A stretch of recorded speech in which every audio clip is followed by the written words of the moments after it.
ओम नमो भगवते वासुदेवाय। ओम अज्ञानतिमिरन्धस्य ज्ञानाञ्जनं शलाकया चक्षुरुन्मिलितं येन तस्मै श्री गुरुवे नमः। श्री चैतन्य मनोभीष्टं स्थापितं येन भूतले स्वयं रूप कदा मह्यं ददाति स्वापदान्तिकं। वन्देऽहं श्रीगुरुश्रीयुतपदकमलं श्रीगुरून् वैष्णवांश्च श्रीरूपं साग्रजातं सहगणरघुनाथान्वितं सजीवं साद्वैतं सावधूतं परिजनसहितं कृष्णचैतन्यदेवं श्रीराधाकृष्णपादान् सहगणललिता श्रीविशाखान्वितांश्च। नमः ओं विष्णुपादाय कृष्णपृष्ठाय भूतले श्रीमते भक्तिविकास स्वामिति नाम्ने। नमः ओं विष्णुपादाय कृष्णपृष्ठाय भूतले श्रीमते भक्तिवेदांत स्वामिति नाम्ने।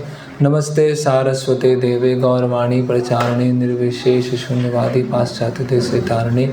जय श्री कृष्ण चैतन्य प्रभु नित्यानंद श्री अद्वैत गदाधर शिवासादि गौर भक्तवृंद। हरे कृष्णा कृष्णा कृष्णा हरे हरे, हरे राम राम राम हरे हरे। हरे कृष्ण।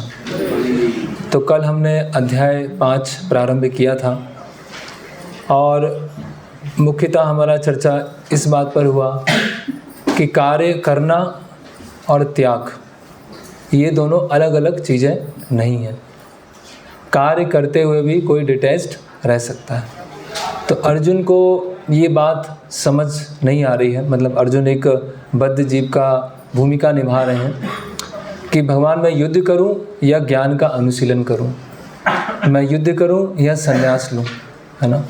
तो कर्म और त्याग वो दोनों उनको क्या लग रहे हैं, दोनों का समन्वय नहीं कर पा रहे हैं।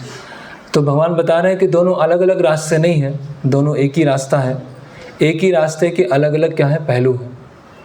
तो दोनों रास्ते का गोल एक ही है ना। आप त्याग करोगे तो भी परमात्मा के ऊपर ध्यान लगाना है, अब कार्य करोगे भक्ति योग में रहकर वो भी भगवान के लिए कार्य करना है। लेकिन कार्य छोड़कर ध्यान लगाना वो थोड़ा सा मुश्किल है ना। और कार्य करते हुए भगवान की सेवा करना, जो भगवान के लिए कर्म करना, वो अधिक श्रेयस्कर है। ऐसा क्यों है? क्योंकि अगर हमने कार्य छोड़ दिया, त्याग कर दिया, संन्यास ले लिया और हमारा हृदय शुद्ध नहीं है और फिर हमारी इच्छाएं आई, तो उस इच्छा को पूर्ति करने के लिए कुछ है ही नहीं।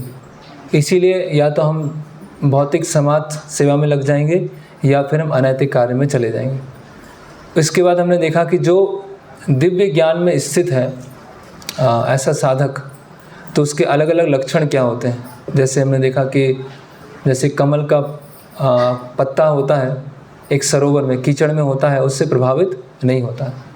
फिर हमने जो योगी है वो आत्मशुद्धि के लिए कार्य करते हैं, है ना।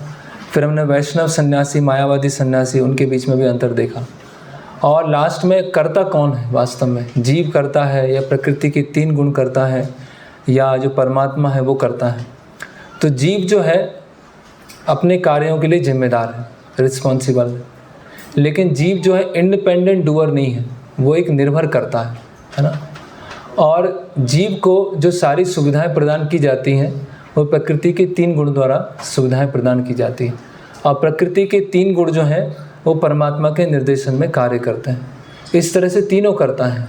ईश्वर जो है वो इंडिपेंडेंट है और जिम्मेदार नहीं है, लेकिन अल्टीमेट डूअर ईश्वर है। प्रकृति के 3 गुण हैं, वो सारी व्यवस्था बनाते हैं, अरेंजमेंट करते हैं। और जो जीव है वो इच्छा करता है, अपनी स्वतंत्र इच्छा शक्ति का सदुपयोग या दुरुपयोग करता है और प्रकृति के 3 गुण उसको संचालन करते हैं और भगवान उनको सैंक्शन देते हैं। इस तरह से हमने देखा। तो अभी श्लोक क्रमांक 17 आज से हम प्रारंभ करेंगे। इसमें बताया गया है जब किसी को ये ज्ञान हो जाता है, कर्ता का ज्ञान हो जाता है कि वास्तव में कौन करता है, कौन जिम्मेदार है ना। अहंकार नहीं होना है और जिम्मेदारी नहीं छोड़ना है और हम अपने कार्यों के फलों पर बहुत सारी चीज़ों के ऊपर निर्भर हैं जब, और जो परमात्मा है और जीव है वो एक समान नहीं है। जब पूरी ये मैकेनिज़्म एकदम क्लियर हो जाती है तो उसके बाद क्या स्थिति होती है वो भगवान श्लोक क्रमांक 17 से 26 में बता रहे हैं। तो यहाँ श्लोक क्रमांक 17 है। यहाँ संस्कृत जो शब्दार्थ है उसमें देखिए अलग अलग शब्द आए हैं। तत् बुद्धया तत् आत्मनः, तत् निष्ठा, तत्परायण, है ना, 4 शब्दों का उपयोग किया जा रहा है। तत् बुद्धया, नित्य भगवत परायण बुद्धि वाले। तत् आत्मनः, जिनके मन सदैव भगवान में लगे रहते हैं। तत् निष्ठा, जिनकी श्रद्धा एकमात्र परमेश्वर में है। तत्परायणा, जिन्होंने उनकी शरण ले रखी है। तो जो दिव्य ज्ञान में स्थित है ना, और दिव्य ज्ञान के आधार पर कार्य कर रहा है, कर्म कर रहा है, उसकी स्थिति क्या होती है? तत् बुद्धया, तत् आत्मना, तत् निष्ठा, तत्परायण। जब मनुष्य की बुद्धि, मन, श्रद्धा और शरण सब कुछ भगवान में स्थिर हो जाते हैं, तभी वह पूर्ण ज्ञान द्वारा समस्त कलमश से शुद्ध होता है और मुक्ति के पथ पर अग्रसर होता है ना। तो यहाँ पर जो भगवान बता रहे हैं, ग्रेजुअल पाथ बता रहे हैं, धीरे धीरे सीढ़ी वाला बता रहे हैं कि मुक्ति के पथ पर अग्रसर होता है। लेकिन मुक्ति कब तक प्राप्त नहीं होगी? यह मुक्ति के पथ पर मुक्ति के पथ पर तो आ गया, लेकिन उसको मुक्ति प्राप्त नहीं होने वाली जब तक वो भक्तों के संपर्क में नहीं आ पाए, है ना। तो लेकिन प्रभुपाद जी जो तात्पर्य में बता रहे हैं वो भक्ति योग के आधार पर समझा रहे हैं, है ना, कि जो अपनी बुद्धि से, आत्मना, अपने मन से, और निष्ठा, उसका फेथ भी स्ट्रांग है, स्ट्रांग फेथ है उसका, और तत्परायण, पूरी तरह से शरण ले रखी है, उसके लिए मुक्ति का रास्ता खुल जाता है। ओके। और जब ये चारों चीज़ का वो अर्पण कर देता है ना, बुद्धि, मन, निष्ठा और परायण, तो उसके साथ क्या होता है? ये फेमस श्लोक है, श्लोक क्रमांक 18। विद्या विनय संपन्ने ब्राह्मणे गवि हस्तिनी सुनी चैव स्वपाके चा पंडिता समदर्शना। तो वास्तव में वो क्या बन जाता है? पंडित बन जाता है ना। पंडित की हमने बहुत सारी अलग अलग परिभाषाएं देखी थी भगवत गीता में। हमने दूसरे अध्याय के 11वें श्लोक में देखा था, पंडित कौन है? जो कि आत्मा, पदार्थ और दोनों के नियामक को जानता है ना। फिर चाणक्य पंडित की परिभाषा है पंडित की, है ना। और फिर हमने देखा कि आत्मा, परमात्मा और भौतिक प्रकृति, इन तीनों को जानता है वो धीर व्यक्ति है। तो यहाँ बता रहे हैं विद्या विनय संपन्न। देखिए पहला शब्द क्या है? विद्या विनय संपन्न। तो जिसके अंदर विद्या है वो क्या आ जाएगा? उसमें विनय आएगा, उसमें विनम्रता आएगी, स्वाभाविक विनम्रता आएगी। और संपन्न मतलब संपन्न, संपन्न है। तो किससे संपन्न है वो? विनय से संपन्न है। इसीलिए अगर हम वास्तव में सही रूप से ज्ञान ले रहे हैं, वास्तव में हम सही रूप से सेवा कर रहे हैं, तो हमारे अंदर वो विनम्रता स्वाभाविक रूप से आनी चाहिए, है ना। एक होता है कृत्रिम विनम्रता और एक होता है दंभ, अहंकार। कृत्रिम विनम्रता में भी कहीं ना कहीं हमारे खुद का जो भोग है वो छुपा होता है ना। एक बार श्रील प्रभुपाद जी के शिष्य ने प्रभुपाद जी से पूछा कि नहीं, प्रभुपाद जी से कहा कि प्रभुपाद मैं सबसे अधिक गिरा हुआ हूँ, है ना। तो प्रभुपाद बोले सबसे अधिक तुम कुछ भी नहीं हो, है ना। तो कभी कभी विनम्रता किस में जाती है? कृत्रिम रूप से जाती है। कम से कम वो होना अच्छा है, लेकिन फिर भी हमें क्योंकि वो कृत्रिम विनम्रता कब तक होती है? जैसे आप देखेंगे, ये तो केवल अभक्तों का उदाहरण है। आप जाएंगे कि लोग जब किसी होटल में जाते हैं, रिसेप्शन में जाते हैं, है ना, या कोई इंक्वायरी बूथ पर जाते हैं, तो लोग वहाँ बहुत बहुत मीठा मीठा बात करते हैं, है ना, बहुत ही विनम्र, ऐसा लगता है विनम्र है ना। लेकिन वो किस लिए है? क्योंकि उनको कुछ पैसा मिलने वाला, कुछ सैलरी मिलने वाली, है ना।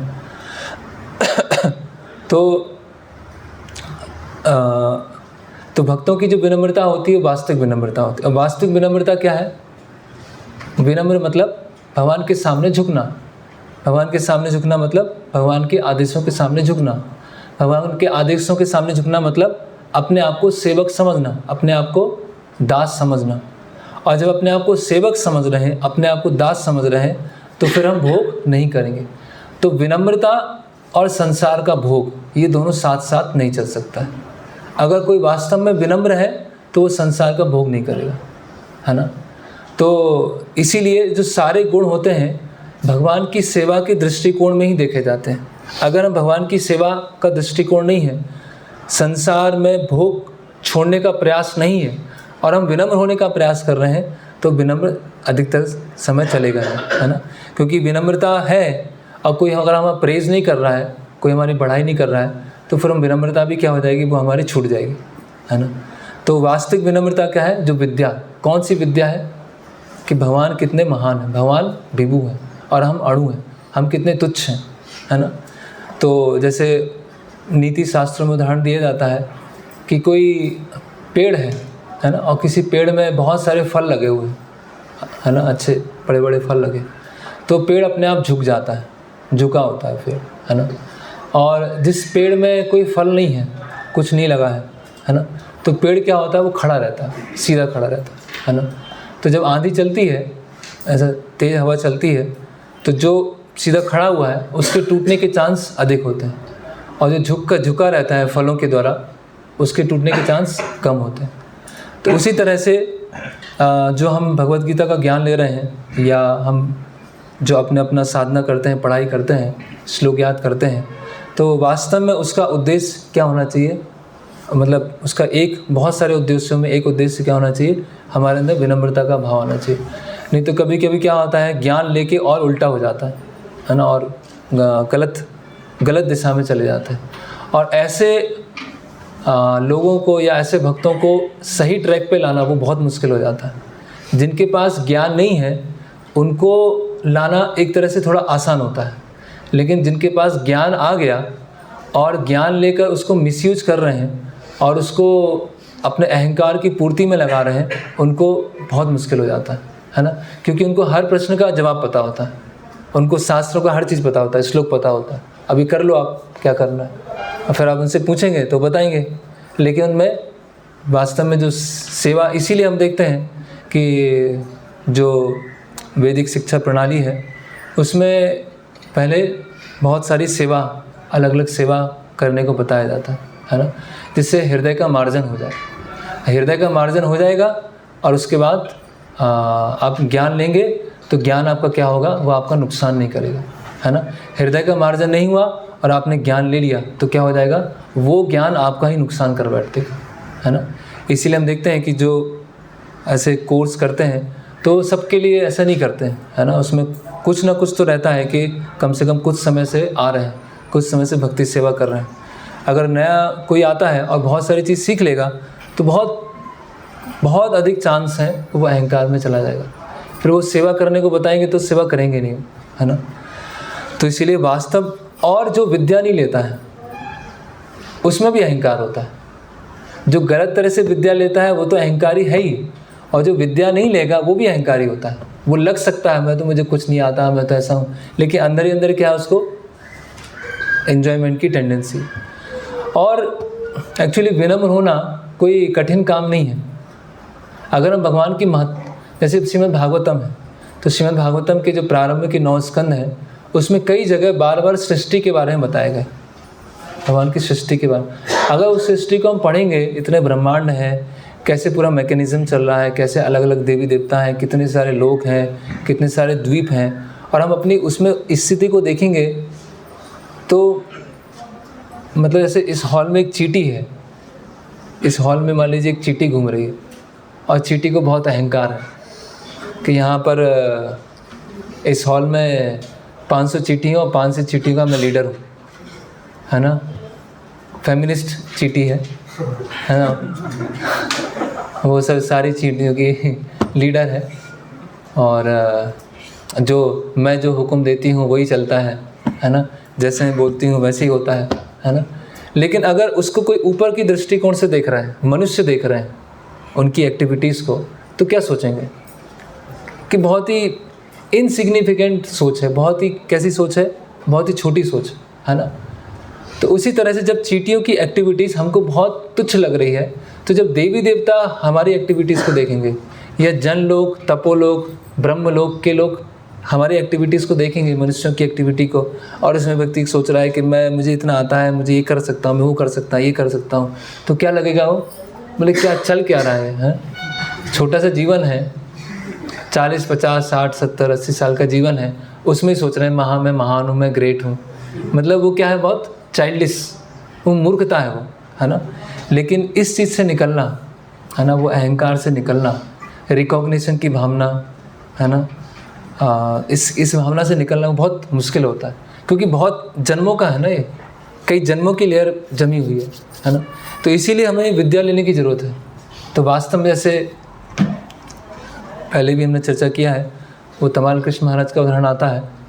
तो उनको ऐसा लग रहा था कि उनकी वजह से मंदिर चल रहा है, उनकी वजह से ट्रैवलिंग पार्टी चल रही है ना। तो प्रभुपाद जी के साथ वो बातचीत कर रहे थे और प्रभुपाद जी के साथ कन्वर्सेशन हो रहा था। प्रभुपाद जी कहते हैं कि जो अनंत शेष हैं, है ना, उनके मुख, उनके फन पर बहुत सारे ब्रह्मांड, बहुत सारे, और एक ब्रह्मांड कैसा है, सरसों के बीज के बराबर, सरसों के बीज के बराबर एक ब्रह्मांड। ऐसे बहुत सारे ब्रह्मांड हैं, उसमें एक ब्रह्मांड है। उस एक ब्रह्मांड में 14 लोक हैं, है ना। उस 14 लोक में एक भूमंडल है, उस भूमंडल में कई द्वीप हैं।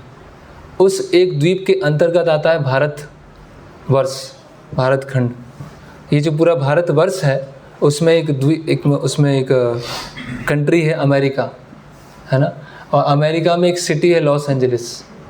उस लॉस एंजलिस के अंदर बहुत सारी स्ट्रीट्स हैं, बहुत सारी गलियां हैं, और उसमें से एक स्ट्रीट है, वो प्रभुपाद नाम बताता है, और उस एक स्ट्रीट में बहुत सारे घर हैं। उसमें से वहाँ पर एक हरे कृष्ण मंदिर है। उस हरे कृष्ण मंदिर में बहुत सारे भक्त हैं, और उसमें से एक भक्त है जिसका नाम है तमाल कृष्ण, जो अपने आप को बहुत इम्पोर्टेंट समझता है। तो अगर हम वास्तव में, हमें सृष्टि का ज्ञान है, तो कोई विनम्रता, ऐसा नहीं कि विनम्रता हमें कुछ कल्टीवेट करना है। अगर वास्तव में ज्ञान हो जाएगा तो अपने आप ही वो हम्बलनेस हो जाएगी, है ना, विद्या विनय संपन्न। तो उससे क्या होगा, ब्राह्मणे गवि हस्तिनी सुनी चैव स्वपाकेचा पंडिता समदर्शिन। तो ब्राह्मण, गाय, हाथी, कुत्ता और कुत्ते का मांस खाने वाला, सुनी चैव स्वपाके, स्वपाक, उनको वो समान रूप से देखता है। मतलब जो इस दिव्य ज्ञान की स्थिति में आ गया है, उसके लिए स्पीसीज, अलग अलग प्रजातियां हैं या अलग अलग कास्ट हैं, उसका फिर डिफरेंशिएशन नहीं रह जाता। सबको वो आत्मा के स्तर पर देखता है। सबको आत्मा के स्तर पर देखने का व्यवहारिक मतलब क्या है, अभी हम बोल सकते हैं सबको हम आत्मा के स्तर पर देख रहे हैं। तो उसका व्यवहारिक उसका प्रकटीकरण कैसे है कि उसका द्वेष की भावना चली जाती है, उसके अंदर जो एनवियसनेस है वो भावना चली जाती है। अगर आपको एनवियसनेस है किन्हीं के प्रति, किसी के प्रति, तो इसका मतलब आप पंडित अभी तक नहीं है, है ना। अभी आप विद्या विनय संपन्न नहीं हुए, है ना। तो द्वेष की भावना और समदर्शी होना, कई बार आता है ना भगवद गीता में ये शब्द, समदर्शी होना चाहिए, समान रूप से इक्विनिमिटी होना चाहिए, है ना। तो कृष्णा कॉन्शियस व्यक्ति जो होता है वो अलग अलग जाति और कास्ट से डिफरेंशिएशन नहीं करता। तो ये उसकी अंदर की भावना है, लेकिन व्यवहार में अलग अलग हो सकता है। अभी ऐसा नहीं कि शेर में भी आत्मा है और भक्त हैं उनमें भी आत्मा है। तो जो भक्तों से हम मिलते हैं तो शेर से ही मिल रहे हैं, लेकिन शेर को नहीं पता है कि हम शरीर है कि आत्मा है। भक्तों को पता है कि शरीर नहीं आत्मा है ना। तो भक्तिमोहन ठाकुर बोलते हैं यथा योग्य व्यवहार कैसा होना चाहिए, यथा योग्य, है ना। तो एक सामान्य व्यक्ति है और एक गुरु है, तो दोनों के प्रति व्यवहार में बहुत अंतर होगा, है ना। एक कोई पशु है ना, और एक मनुष्य है, तो उसमें व्यवहार में अंतर होगा। लेकिन आंतरिक भावना क्या है कि सभी क्या है, सभी भगवान के जीव हैं, है ना। तो उसके और सबके ऊपर क्या है, प्रकृति के 3 गुणों की लेयर जमी हुई है। सभी के ऊपर प्रकृति के 3 गुण लगे हुए। तो कोई शांत है, कोई की भौतिक इच्छाएं बहुत हैं, कोई आलसी है, किसी के अंदर क्रोध है, किसी के अंदर द्वेष है, कोई लोभ है। तो ऐसे अलग अलग भावना है ना। तो लेकिन जो वास्तव में आत्मा के स्तर पे आ गया है, तो फिर वो एक्सटर्नल चीज़ों को नहीं देखेगा, लेकिन व्यवहार में उसका अंतर होगा, व्यवहार अलग अलग करेगा, है ना। लेकिन व्यवहार अलग अलग करेगा इसका मतलब ये नहीं है कि वो भेदभाव कर रहा है, वो यथा योग्य स्थिति में उसका व्यवहार रहता है। ओके, तो यहाँ पर ये श्लोक याद भी कर सकते हैं। पंडिता समदर्शिन, समान रूप से देखता है लेकिन व्यवहार अलग अलग होता है ना। व्यवहार किस तरह से होता है कि जिससे सामने वाले का हित हो। जैसे बताते हैं प्रेम, मैत्री, कृपा, उपेक्षा, है ना। भक्तों से प्रेम, भगवान से प्रेम, भक्तों से मैत्री, जो मासूम है उनके प्रति कृपा, और जो द्वेषी हैं उनके प्रति उपेक्षा। तो 4 अलग अलग व्यवहार हो गए। एक तरह से व्यवहार नहीं हुआ, प्रेम हो रहा है, मैत्री हो रही है, एक पे कृपा हो रही है, एक की उपेक्षा हो रही है ना। लेकिन आंतरिक भावना क्या है? समदर्शिता, द्वेष की भावना नहीं। अगला श्लोक है श्लोक क्रमांक 19। जिनके मन एकत्व तथा समता में स्थित है, उन्होंने जन्म तथा मृत्यु के बंधनों को पहले ही जीत लिया है। मतलब जो इस स्थिति पे आ गया, पंडिता समदर्शिना, उन्होंने जन्म और मृत्यु के बंधनों को पहले ही जीत लिया। मतलब वो जीवन मुक्त हो गया। वो जीवन मुक्त मतलब इस संसार में रहते हुए भी क्या है, वो लिबरेटेड है। कौन सा श्लोक है वो? इहा यस्य हरिर्दास कर्मणा मनसा धिया निखिलासु अपि अवस्थासु जीवन मुक्त सा उच्यते। जो कर्म से, कर्मणा मनसा, और मन से और वाणी पूरी तरह से भगवान की सेवा में लगा हुआ है, वो जीवन मुक्त हो चुका है ना। तो यहाँ पर भगवान बता रहे हैं, देखिए एक इसी श्लोक के तात्पर्य में नीचे से चौथी लाइन है, भगवान निर्दोष हैं क्योंकि वे आसक्ति अथवा घृणा से रहित हैं। तो वास्तव में निर्दोष कौन है? कौन है निर्दोष? जो आसक्ति और घृणा से रहित है। एक बार एक लेक्चर था, जैसे हम वो 6 सेशन में एक टॉपिक लेते हैं ना, अच्छे लोगों के साथ बुरा क्यों होता है ना, अच्छे लोगों के साथ बुरा क्यों होता है। तो महाराज ने लेक्चर देना चालू किया, बोले कि ये प्रश्न ही अपने आप में गलत है। यहाँ पे कोई अच्छा नहीं है, भौतिक जगत में कोई अच्छा नहीं है। तो ये प्रश्न कि अच्छे लोगों के साथ बुरा क्यों होता है, ये प्रश्न ही नहीं आना चाहिए। अभी सारे कैदी हैं, तो हम थोड़ी बोलेंगे कि अच्छे लोगों के साथ बुरा क्यों, सब कैदी हैं यहाँ पर। तो वास्तव में कोई निर्दोष नहीं है यहाँ पर। निर्दोष, भगवान निर्दोष हैं क्योंकि वे आसक्ति अथवा घृणा से रहित है।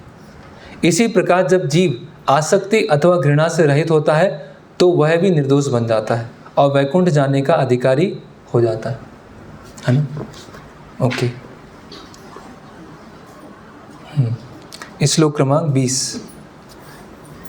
जो ना तो प्रिय वस्तु को पाकर हर्षित होता है, ना अप्रिय को पाकर विचलित होता है, जो स्थिर बुद्धि है, जो मोह रहित है और भगवत विद्या को जानने वाला है, वह पहले से ही ब्रह्म में स्थित रहता है। ब्रह्म में स्थित मतलब आध्यात्मिक स्तर पर स्थित हो जाता है ना।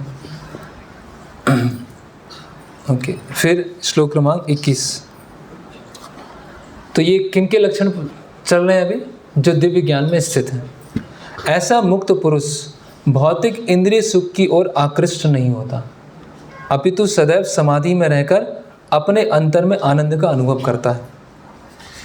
इस प्रकार स्वरूप सिद्ध व्यक्ति पर ब्रह्म में एकाग्रचित्त होने के कारण असीम सुख भोगता है। अभी देखिए, ये पढ़ के ऐसा लगेगा कि पता नहीं क्या है, एक्टिविटीज़ रोक देना है क्या, ब्रह्म में लीन हो जाना है क्या, अंदर ही अंदर को सोचते रहना, ऐसा नहीं है। देखिए, ऐसा मुक्त पुरुष भौतिक इंद्रिय सुख की ओर आकृष्ट नहीं होता, सिंपल है, जो इस दिव्य ज्ञान में स्थित है। अपितु सदैव समाधि में रहकर, समाधि में रहकर मतलब कृष्णा कॉन्शियस एक्टिविटीज़ में हमेशा रहकर। हमारे लिए समाधि क्या है? हमेशा कृष्ण की सेवा में लगे हुए, अपने अंतर में आनंद का अनुभव कर। उससे बाहर जगत से कुछ आनंद नहीं चाहिए, है ना, बाहरी जगत में सुख नहीं चाहिए।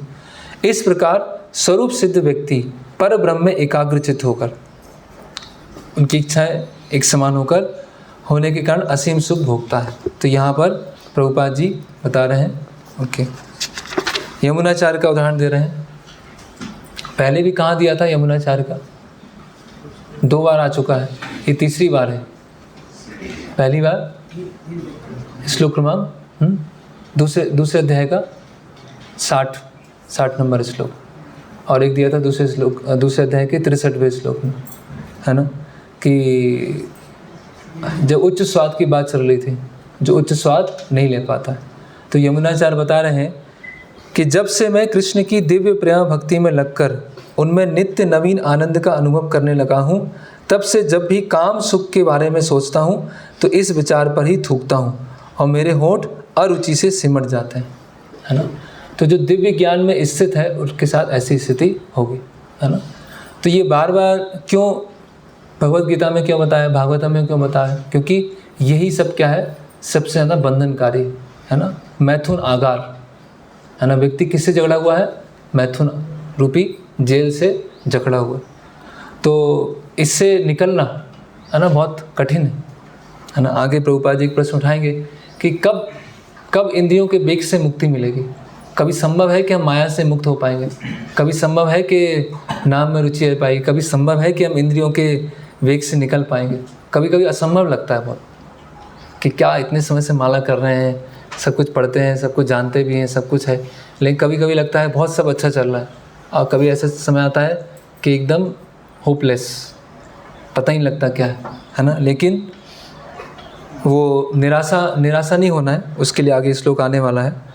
तो यहाँ बता रहे हैं आचार्य लिख रहे हैं बलदेव विद्याभूषण कि अगर कोई किसी को मिट्टी का रसगुल्ला बनाया जाए और वैसा रसगुल्ला बनाया जाए तो किसको खाएगा, वो जो रियल रसगुल्ला है उसे खाएगा, है ना। तो उसी तरह से जिसको उच्च स्वाद प्राप्त हो गया, है ना, उसको फिर भौतिक इच्छाओं को पूर्ति करना, उसकी उस इच्छा ही नहीं होगी। अगर इन केस जब तक शरीर है और भौतिक शरीर है और भौतिक मन है तो इच्छाएं बार बार आएंगी, है ना। एक बार प्रभुपाद जी दिल्ली में पंडाल प्रोग्राम था और प्रभुपाद जी बैठे हुए थे, है ना, और बहुत सारे लोग आ रहे थे, प्रभुपाद जी को प्रणाम करते हैं और गिफ्ट देते हैं। कोई फल देता है, कोई ऐसे धोती कुर्ते का कपड़ा देता है, कोई लक्ष्मी देता है, ऐसे अलग अलग, और सब प्रभुपाद जी को प्रणाम कर रहे हैं। तो जब पंडाल प्रोग्राम हो जाता है और प्रभुपाद जी के शिष्य हैं उनके आसपास बैठते हैं और प्रभुपाद जी से बोलते हैं कि हाँ, प्रभुपाद जी से ऐसी बातचीत, प्रभुपाद जी बोलते हैं कि तुमको पता है ये मुझे सम्मान क्यों दे रहे हैं, पता है क्यों सम्मान दे रहे हैं। तो एक भक्त बोलते हैं कि आप आचार्य हैं, है ना, और आप भगवान के शुद्ध भक्त हैं और आपने इतने जीवों का उद्धार किया है ना, आपने इतनी सारी पुस्तकें लिखी हैं, आप कृष्ण के प्रतिनिधि हैं, ऐसे सब आंसर दे रहे थे और सब सही आंसर दे रहे थे। तो प्रभुपाद जी बोलते हैं कि मुझे इसीलिए वो सम्मान दे रहे हैं क्योंकि मैं काम वासना से मुक्त हूँ, इसीलिए सब मुझे आगे गिफ्ट दे रहे हैं, उपहार दे रहे हैं, मुझे प्रणाम कर, है ना। ऐसे ही एक और इंसिडेंट आता है कि वो पूछते हैं कि प्रभुपाद आपको कभी काम वासना नहीं सताती है। तो प्रभुपाद बोलते हैं मुझे टाइम ही नहीं सोचने का, समय नहीं है सोचने के लिए, है ना। इतने ज़्यादा सेवा में एब्जॉर्ब है कि उसके लिए टाइम ही नहीं मिल, टाइम सोचने के लिए है ही नहीं। तो इसी तरह से ये यमुनाचार्य का उदाहरण आ रहा है कि जब भी ये ऐसा थॉट आता है तो उस पर क्या करता हूँ मैं, थूकता हूँ, है ना। तो ये इनसिग्निफिकेंट होना चाहिए, है ना, तुच्छ कृतम, तुच्छ हो जाना चाहिए, है ना। दोनों साथ में नहीं चल पाएगा, भक्ति में भी आनंद आ रहा है और संसार को भोग करने भी आनंद आ रहा है, तो वो कैसा हो जाएगा, वो तो सहजिया जैसा हो जाएगा, है ना। कि जब कोई डिवोशनल सॉन्ग चल रहा है तो बस आंसू आ गए, है ना, एकदम आंसू आ जाते हैं लोगों के, और जब कोई सैड सॉन्ग चल रहा है मूवी का तो उसमें भी आंसू आ गए, है ना। तो वैसे दोनों साथ साथ नहीं चलेगा वो, है ना। अगर ऐसा होता है भक्तों में भी, क्योंकि ऐसा नहीं कि जब हम सहजिया की बात करते हैं तो कोई वृंदावन में रहने वाला ग्रुप होगा वो सहजिया होगा, जब मायावाद की बात करते हैं तो हाँ शंकराचार्य के अनुयायी मायावादी हैं, ये सब हमारे अंदर ही है। किसी में सहजिया थोड़ा अधिक है, किसी में मायावाद है, इसीलिए इन सब की बार बार चर्चा की जाती है। तो भौतिक जगत में भी सुख की इच्छा है और हम आध्यात्मिक सुख लेना चाहते हैं, तो दोनों साथ साथ नहीं चलेगा, दोनों क्या है, दोनों का मिसमैचिंग हो जाएगा। इसीलिए यहाँ पर प्रभुपाद तात्पर्य में लिखते हैं, ब्रह्म योगी अथवा कृष्ण भावना भावित व्यक्ति भगवान की प्रेमा भक्ति में इतना अधिक लीन रहता है कि इंद्रिय सुख में उसकी तनिक भी रुचि नहीं रह जाती। भौतिकता की दृष्टि से काम सुख ही सर्वोपरि आनंद है, सारा संसार उसी के वशीभूत है। एक मार्शल लॉ ऑफ इकोनॉमिक्स है ना, आपने पढ़ा हुआ economics, Marshall law of economics. तो क्या बताएं कि इकोनॉमिक डेवलपमेंट कैसे होता है, कोई देश का विकास कैसे होता है, फैमिली अटैचमेंट। फैमिली अटैचमेंट कारण है इकोनॉमिक डेवलपमेंट का, है ना। संसार वो क्यों घूम रहा है ना। गच्छति इति जगत, जगत की परिभाषा है गच्छति इति जगत, जो हमेशा घूमता रहता है।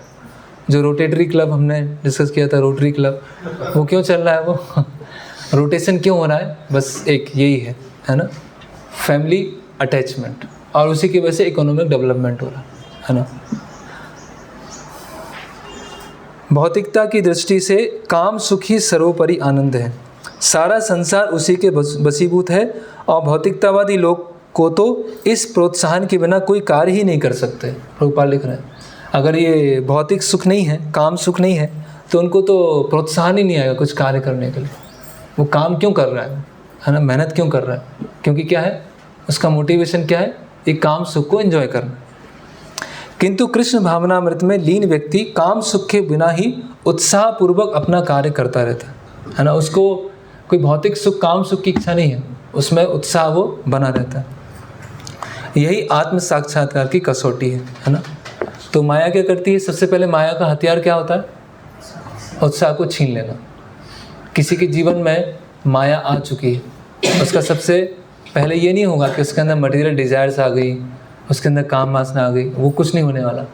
सबसे पहले क्या आएगा, माया आपका उत्साह छीन लेगी। उत्साह एक बार छिन गया, सारा कम हो गया, फिर सब धीरे धीरे धीरे धीरे सब चीज़ें अपने आप होने लगी। ध्यायतो विषयात् पुंसा संगस्ते सुबुधायते, सब चालू हो जाएगा, है ना। तो इसीलिए या तो गुरु की सेवा करना है ना, या फिर माया की सेवा करना है। दोनों साथ में नहीं चल सकता कि गुरु की सेवा कर रहे हैं, भक्तों की भी सेवा करना चाहते हैं, और माया की भी सेवा करना चाहते हैं, है ना। दो नाव में पैर रख के नहीं चल सकते, नहीं तो क्या होगा, एक्सीडेंट हो जाएगा। अब प्रश्न उठेगा तो ये क्या फैमिली अटैचमेंट है और माया की सेवा करना इतनी जल्दी नहीं छूटेगा, करेक्ट। तो कम से कम हमारा दृष्टि तो क्लियर होना चाहिए ना, हमें करना क्या है। अगर वो क्लियर ही नहीं होगा तो छूटेगा कैसे। अभी ऐसा नहीं कि हम में से किसी के ये अटैचमेंट छूट गया है ना, भौतिक इंद्रियों का सुख छूट गया, नहीं छूटा, नहीं कम से कम को पता होगा तब तो हम छोड़ पाएंगे। नहीं तो क्या होगा, साथ साथ में भौतिक सुख भी चल रहा है और कृष्ण की सेवा भी चल रही है ना। तो यहाँ पर ओके, अभी ये बहुत इंपॉर्टेंट श्लोक है, श्लोक क्रमांक 22, इसको हम डिटेल में चर्चा करेंगे, और ये सबको याद भी होना चाहिए, है ना। रात्रि में 12 बजे उठा के पूछे तो याद होना चाहिए श्लोक। यही संस्पर्शजा भोगा दुख योने एवते आदंतवंत कौन्तेय ना तेसु रमते बुझा, है ना। तो 4 लाइन में हम इसका डिस्कस करेंगे। ये ही संस्पर्शजा भोगा, है ना। क्या एंजॉयमेंट क्या है, इंद्रिय भोग क्या है, यही संस्पर्शजा। इंद्रियां और इंद्रिय विषय आपस में मिलते हैं तो क्या आता है, वो एक सुख आता है, इंद्रिय सुख आता है। ये इंद्रिय सुख कैसा है, दुख योनेव एवते, दुख की क्या है, योनि है। मतलब दुख का जन्म कहाँ से होता है, इंद्रिय भोग से, है ना। जैसे बात है सर्व योनिषु कौन्तेय, कि सारे जीव कहाँ से उत्पन्न हुए, मुझसे उत्पन्न हुए। तो इंद्रिय भोग क्या है, दुख का कारण है। तो एक फॉर्मूला है जिसको आप सब याद रख सकते हैं, सेंस ग्रेटिफिकेशन। एक मिनट, इसमें मैंने लिखा था, सेंस ग्रेटिफिकेशन इक्वल्स मिजरीज। जो जितना ज़्यादा भौतिक भोग करना चाहेगा वो उतना ज़्यादा दुखी रहेगा। ये भगवान पहली लाइन में बता रहा है। यही संस्पर्शजा भोगा, भोग किया, दुख योनेव एवते, दुख चालू हो गई। जितना इंद्रिय सुख उतना दुख, है ना। आदंतवंत कौन्तेय, और ये इंद्रिय सुख कैसा होता है, आदि अंत, इसका प्रारंभ है और अंत है। कौन्तेय अर्जुन, ना तेसु रमते बुधा, ना तेसु, ना तेसु मतलब उसमें नहीं, रमते मतलब रमता है, एब्जॉर्ब, बुधा मतलब बुद्धिमान। तो बुद्धिमान व्यक्ति उसमें रमता नहीं है। तो कितना सुंदर श्लोक है कि इंद्रियां और इंद्रिय विषय से उत्पन्न होने वाला जो इंद्रिय भोग है वो कैसा है, दुख का कारण है। उसका प्रारंभ होता है और अंत होता है, इसलिए बुद्धिमान व्यक्ति उसमें रमता नहीं। तो ये हमारे लिए और प्रीचिंग के लिए कितना इंपॉर्टेंट श्लोक है ना। तो अभी आप लिखिए कि इंद्रिय जो भोग है वो कैसा होता है, पॉइंट लिखिए। पहला, इंद्रिय भोग कैसा है? पहला है सफरिंग कंसीडर्स एज हैप्पीनेस, दुख को सुख समझ लिया जाता है। सफरिंग कंसीडर्स एज हैप्पीनेस, दुख को सुख समझ लिया जाता है। उदाहरण है ऊंट का, भागवतम में आता है ऊंट का उदाहरण। ऊंट क्या करता है? रेगिस्तान में कैक्टस होता है, नागफनी होती है, तो नागफनी को लेता है और अच्छी तरह से वो चबाता है। तो क्या होता है, उसका कांटा जीभ में लगता है, और जीभ में लग के क्या होता है, खून आता है, और उसको क्या लगता है, बहुत टेस्टी है, बहुत बढ़िया है ना। तो वास्तव में दुख है, लेकिन उसको सुख समझ रहे हैं, है ना।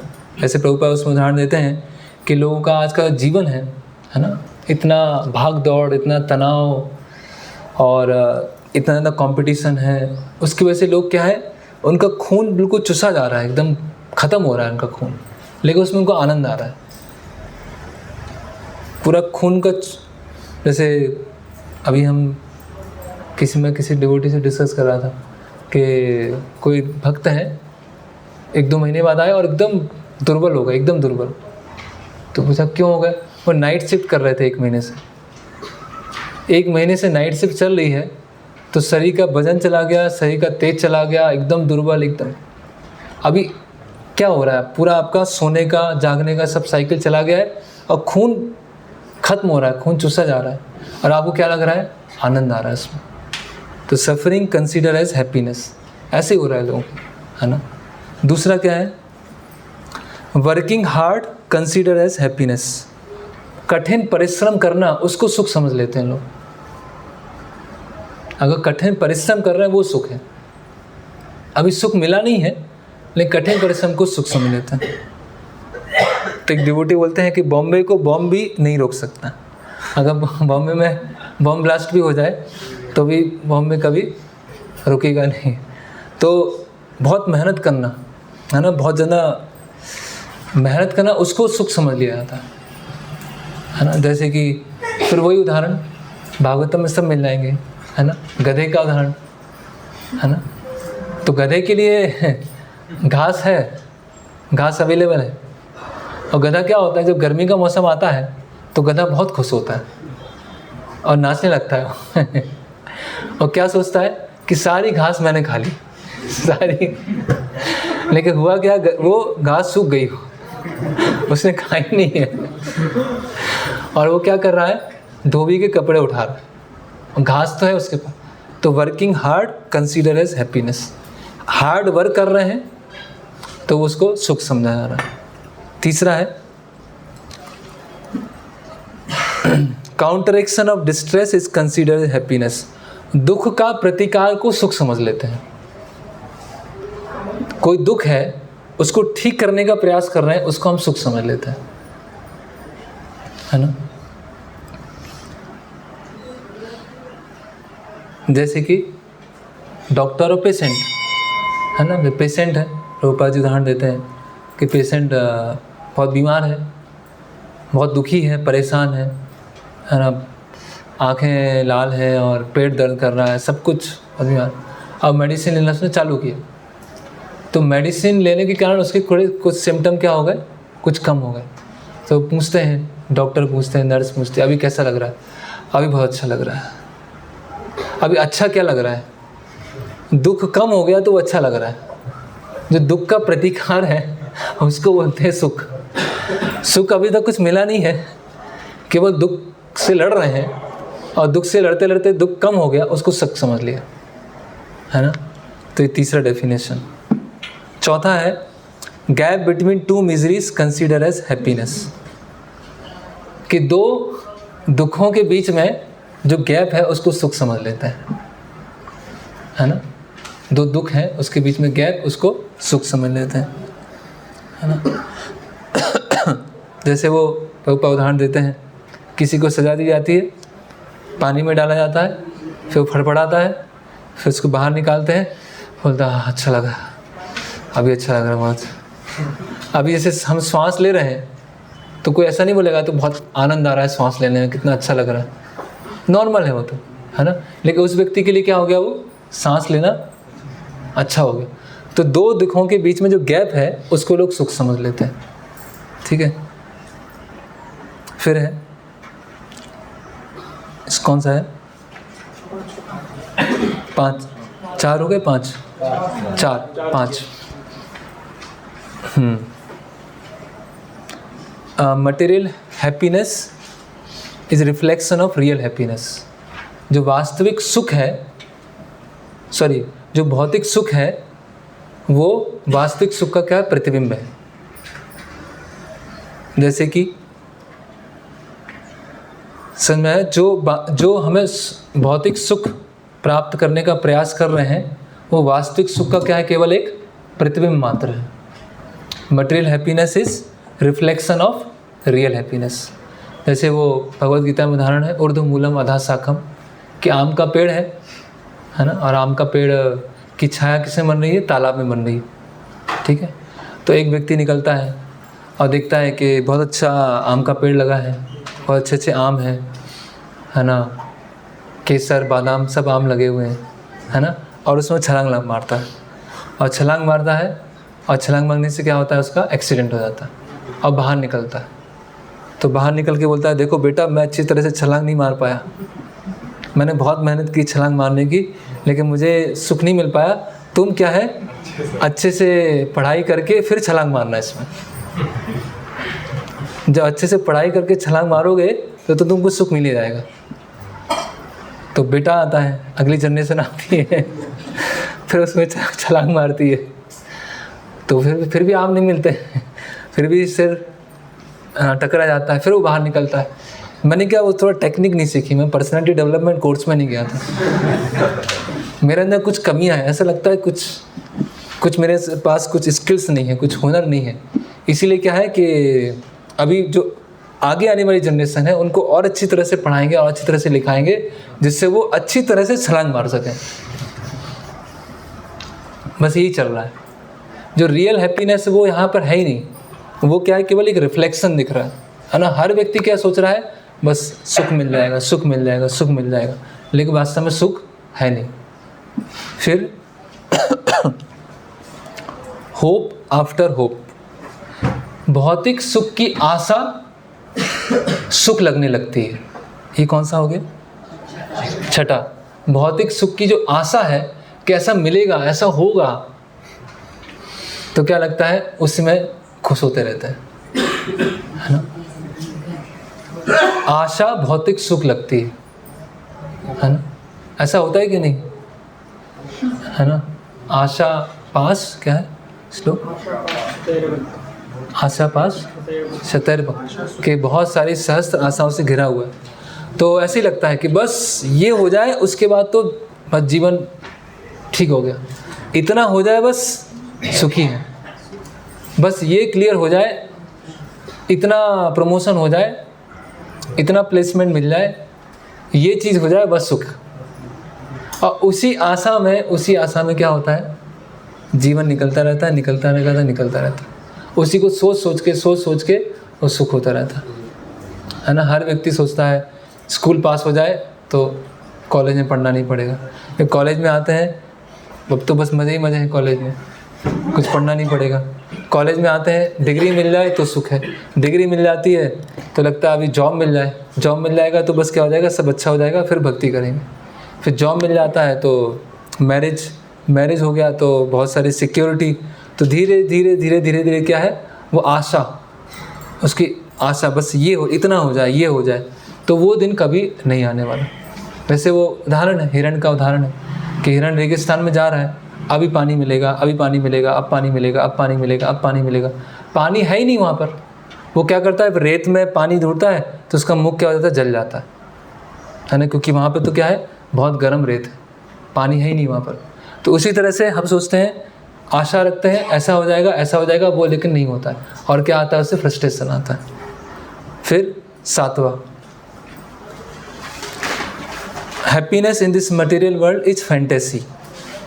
फैंटेसी मतलब हिंदी में क्या बोलेंगे? मनोधर्म। मनोधर्म, केवल मानसिक स्तर पर ऐसा लग रहा है सुख है वो।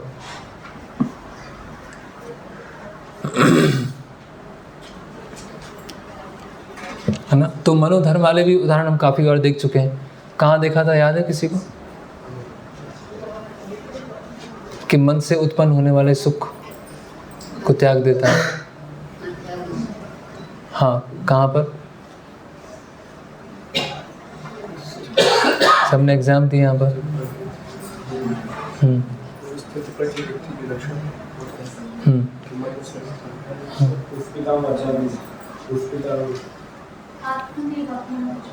हाँ, उसकी पहली लाइन, प्रजाहाति यदा कामान सर्वान पार्थ मनोगता, कि मन से उत्पन्न होने वाले सभी तरह के सुख को वो त्याग देता है। तो सारे सुख क्या मन में ही है ना? अभी देखिए आप, मान लीजिए कोई भक्त है यहाँ पर, अभिराम प्रभु, आपको क्या अच्छा लगता है खाने में?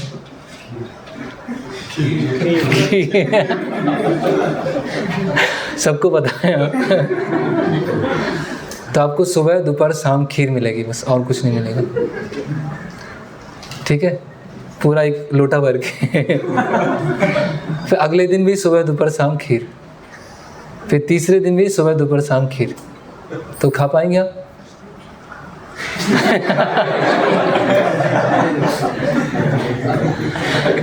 कितना भी फेवरेट हो, कितना भी अच्छा हो, खाएंगे? कोई खाएगा? अगर खीर में आनंद है तो आनंद क्यों नहीं आ रहा है फिर?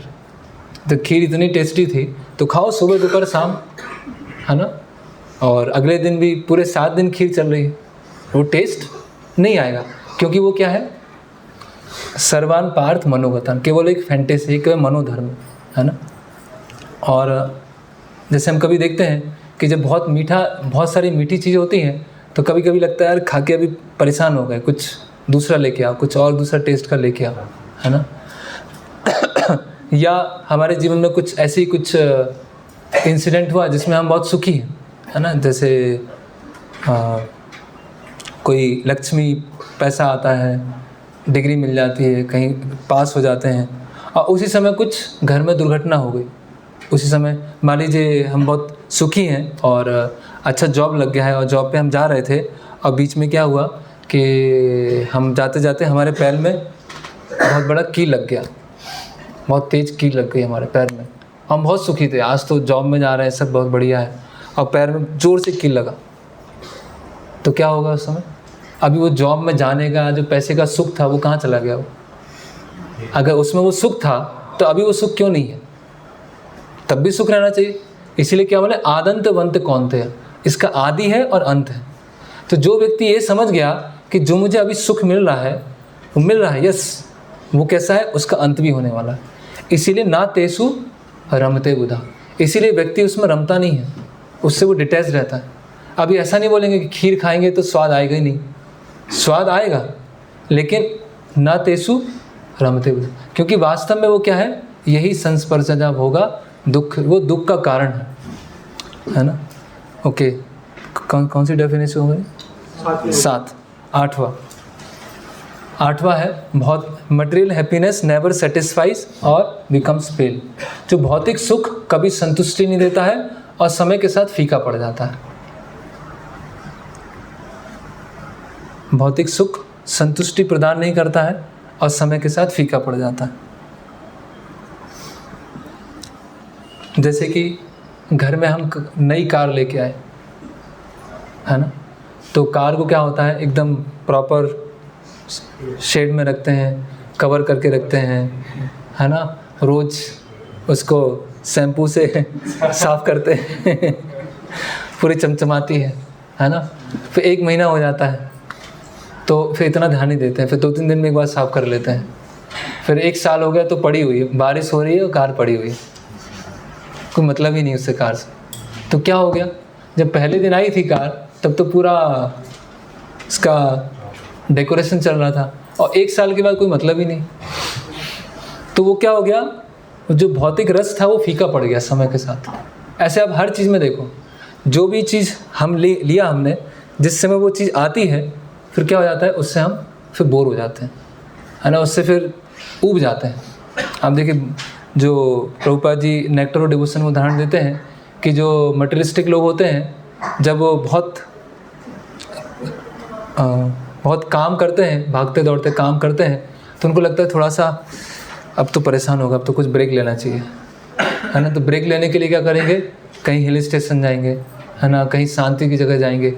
और जब हिल स्टेशन में रहेंगे, शांत जगह जाएंगे, तो 2-3 दिन में उनको बेचैनी हो जाएगी, तो बहुत शांति यहाँ तो है, यहाँ तो बिल्कुल मन लग ही नहीं रहा, इसीलिए चलो शहर वापस चलते हैं। ऐसे ही होता है। फिर शहर में काम करेंगे 15-20 दिन, फिर बेचैनी हो जाएगी, अरे यहाँ तो बहुत भाग दौड़ है, चलो वापस चलते हैं। फिर वहाँ 2-3 दिन रहेंगे, फिर परेशान रहेंगे, फिर वापस जाए। तो वो क्या है, उस समय के साथ क्या हो रहा है, भोग त्याग, भोग त्याग, भोग त्याग। क्यों हो रहा है, क्योंकि समय के साथ चीज़ें फीके हो रही हैं, है ना। आप लेकिन आध्यात्मिक सुख कैसा है, जो तात्पर्य प्रभुपाद लिखते हैं, आध्यात्मिक सुख हमेशा एक जैसा है ना। हम ऐसे प्रभुपाद बताते हैं, हम हरे कृष्ण महामंत्र रोज़ लेते हैं, रोज़ 16 माला करते हैं, रोज़ मंगला आरती में आते हैं, वही प्रभुपाद जी के इंस्ट्रक्शन वो पढ़ रहे हैं, लेकिन समय के साथ फीका नहीं हो रहा है ना।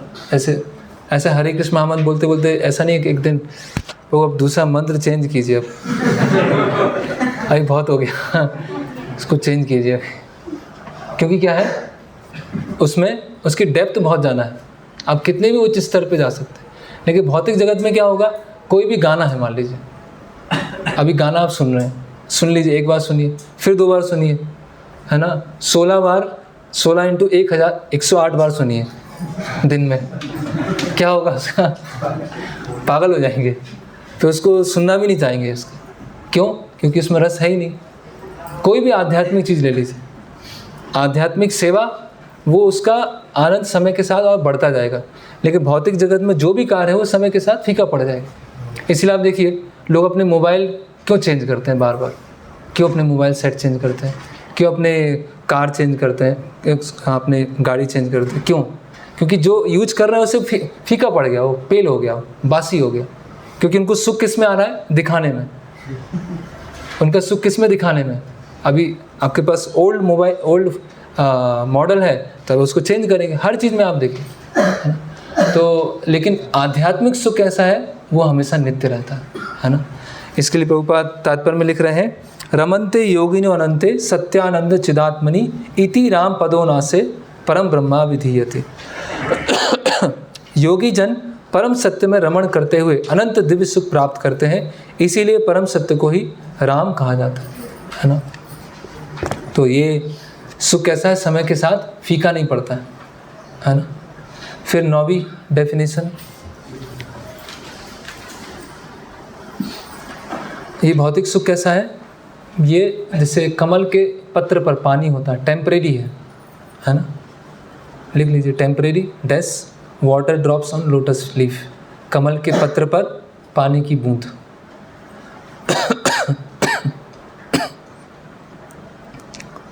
कमल दल जल जीवन टलमल तरह है भजहु हरिपद नीति रे, भजहु रे मन श्री नंदन नंदन अभय चरणार। तो ये भी सुख कैसा है, ऐसे डगमगाता रहता है ना। तो ये भगवत गीता में बार बार ये सुख दुख की, तो ये 9 पॉइंट अगर आपने अच्छी तरह से याद कर लिए और उसको समझ लिया, तो आप प्रचार में किसी को भी बता सकते हैं। और व्यक्ति 9 में से किसी न किसी एक सुख को ढूंढ रहा होगा, या तो वो दुख के प्रतिकार को सुख समझता होगा, या किसी आशा में सुख सोच रहा होगा, है ना, या बहुत मेहनत को सुख सोच रहा होगा, या जो उसका रिफ्लेक्शन है उसमें सुख ढूंढ रहा होगा, है ना, और अपने ख्याली पुलाव में डूबा होगा, है ना। तो इस तरह से ये अब श्लोक क्रमांक 23, इसमें ऋषभ देव का भी श्लोक बता रहे हैं। नायम देहो देहो भाजा निर्लोके कष्टान कामान अर्हते बिड़बुजामे तपो दिव्यम पुत्र का ये न सत्वम शुद्धे यस्मात् ब्रह्म सौख्यम तो अनंत। तो इस पर प्रभुपाद जी कई बार, प्रभुपाद जी के बहुत सारे लेक्चर हैं, है ना, हिंदी में भी है और इंग्लिश में भी है। यस्मात् ब्रह्म सौख्यम तो अनंतम, ब्रह्म सौख्य, ब्रह्म सौख्यम मतलब आध्यात्मिक सुख के लिए प्रयास करना चाहिए। और जो नायम देहो देहो भाजाम निलोके, जो शरीर से मिलने वाला सुख है वो हर योनि में मिलता है। किस किस योनि में मिलता है? बिड़ बुझा में, है ना। जो मल भक्षी सूकर कुकर होते हैं उस योनि में भी ये सुख प्राप्त होता है। तो तपो दिव्यम पुत्र का ये न सत्वम, कि हमें दिव्य तपस्या करना चाहिए। किसके लिए? ब्रह्म सौख्यम तु अनंतम, ब्रह्म सौख्य प्राप्त करने के लिए। ओके, श्लोक क्रमांक 23। ओके, अब इतना सब समझ लिया, सुख ऐसा है और दिव्य ज्ञान में स्थित होना है। फिर भी इंद्रियां क्या है? परेशान कर रही हैं।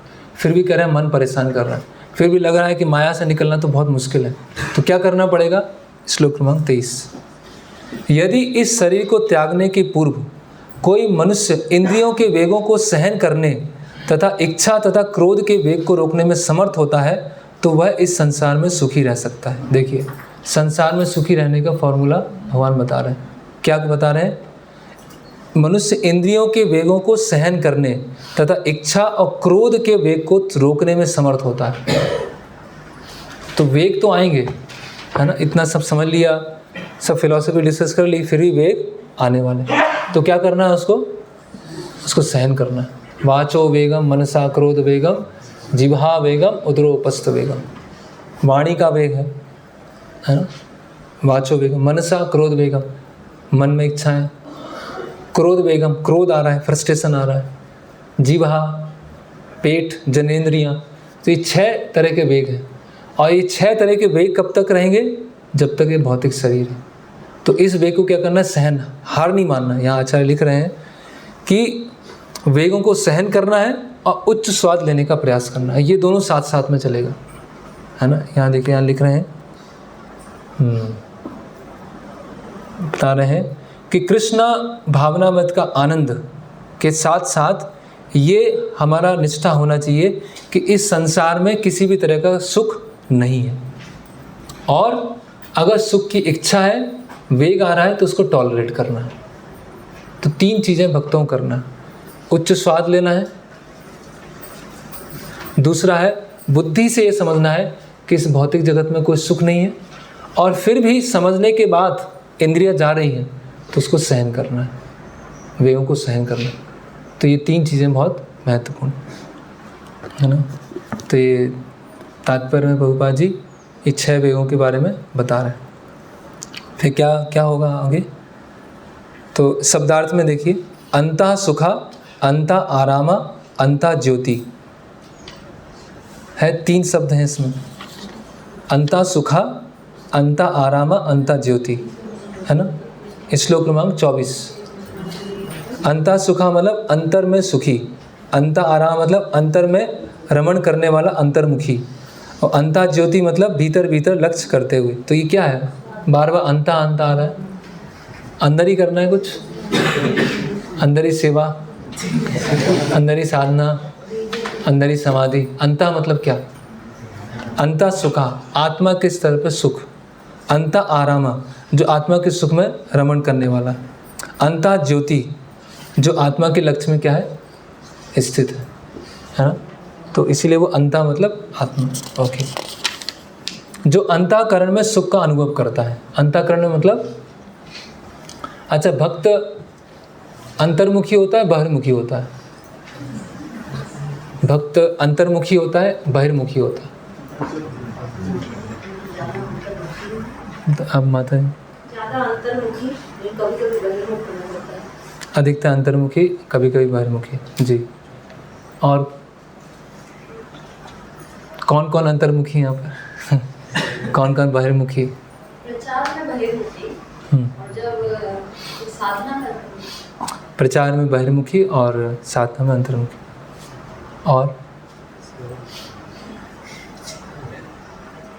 अंतर्मुखी, बहिर्मुखी हैं? परिभाषित कैसे करेंगे? नहीं, साधारण जो संसार में परिभाषा चलती है, अंतर, इंट्रोवर्ट, एक्सट्रोवर्ट। इंट्रोवर्ट। हाँ। तो भक्त क्या होता है? सेवोन्मुखी। अंतर्मुखी भी नहीं और बहिर्मुखी भी। अतः श्री कृष्ण नामादि ना भवेत ग्राह्यम इंद्रिया।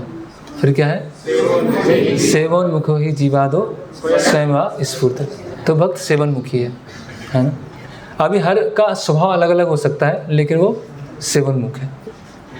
तो अंता सुखा, अंता आराम, अंता ज्योति। ओके।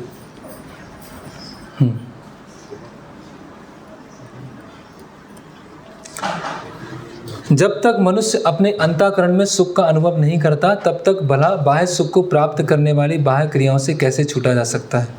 मुक्त पुरुष वास्तविक अनुभव द्वारा सुख भोगता है। अतः वह किसी भी स्थान में मनोभाव में बैठकर अंतःकरण में जीवन के कार्यकलापों का आनंद लेता है। तो इसीलिए हमें उच्च स्वाद लेने का बहुत प्रयास करना है। ये जो अंता 3 बार आया है, अंता सुख, अंता आराम, अंता ज्योति, मतलब इसके लिए बहुत प्रयास करना है। अच्छे से एसोसिएशन लेना है, अच्छे से सेवा करना है, अच्छे से चैंटिंग करना है ना। और जिनके अंदर वो हायर टेस्ट है, ऐसे भक्तों का संग करना है, तो फिर वो हायर टेस्ट ही हमको बचा के रह पाएगा, है ना। तो ये उच्च स्वाद, वेगों को सहन करना, ये दोनों साथ साथ में चलेगी, है ना। तो वो प्रयास छोड़ना नहीं। और जब हम प्रयास करते रहेंगे तो क्या होगा? श्लोक क्रमांक 25 और 26। जो लोग संशय से उत्पन्न होने वाले द्वैत से परे हैं, जिनके मन आत्म साक्षात्कार में रत हैं, जो समस्त जीवों के कल्याण कार्य करने में सदा व्यस्त रहते हैं और जो समस्त पापों से रहित हैं, वे ब्रह्म निर्वाण मुक्ति को प्राप्त करते हैं। इसमें 2 शब्द पे हम डिस्कस करेंगे। क्षीण कल्मषा सर्वभूत हितेरता। क्षीण कल्मषा मतलब पूरी तरह से पापों से वह मुक्त हो गए, और सर्वभूत हितेरता, सभी के हित में जुटे हुए। तो जो भी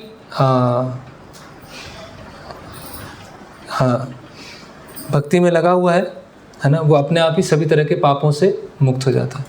और दूसरा है, दूसरों को वो कृष्ण भावना में देने का प्रयास करता है। सबसे अच्छा सर्वभूत हितेरता किस में है? भक्त स्वार्थी नहीं होता है ना। उसे अपनी साधना, अपनी सेवा, उससे अर्थ नहीं है। वो दूसरों को भी भक्ति में कैसे प्रगति कराई जाए उसके लिए सोचता है। सर्वभूत हितेरता। ओके, श्लोक क्रमांक 26। काम क्रोध विमुक्तानाम यतीनाम यत चेतसाम अभीतो ब्रह्म निर्माणम वर्तते विदितात्मनाम। जो क्रोध तथा समस्त भौतिक इच्छाओं से रहित है, सारे जो गुण हैं इसमें बहुत बहुत उच्च स्तर के हैं, जो स्वरूप सिद्ध आत्म संयमी है, सम सिद्धि के लिए निरंतर प्रयास करते हैं, उनकी मुक्ति निकट भविष्य में सुनिश्चित है। तो ये शब्द बहुत इंपॉर्टेंट है। क्या बोल रहे हैं भगवान? उनकी मुक्ति निकट भविष्य में सुनिश्चित है। मतलब आशा नहीं छोड़ना है, हार नहीं मानना है। अगर हम ये प्रोसेस करते रहेंगे, ऐसे प्रभुपाद जी ने बुक डिस्ट्रीब्यूशन के लिए बोला था, लेकिन ये हर सेवा के लिए एप्लीकेबल है कि प्रभुपाद जी बोलते हैं, अगर कोई जीवन भर ऐसे पुस्तक वितरण करता है और अंतिम समय में अगर कृष्ण का स्मरण नहीं आता है, तो चैतन्य महाप्रभु स्वयं आएंगे कृष्ण का स्मरण दिलाने के लिए, है ना। तो इसी तरह से अगर हमने पूरे जीवन भर अच्छे से सेवा किया है और बाई चांस अगर हम खुद भगवान का स्मरण नहीं कर पा रहे हैं, तो फिर चैतन्य महाप्रभु स्वयं अपना या कृष्ण का स्मरण दिलाएंगे। ये इस बता रहा है उनकी मुक्ति निकट भविष्य में सुनिश्चित है।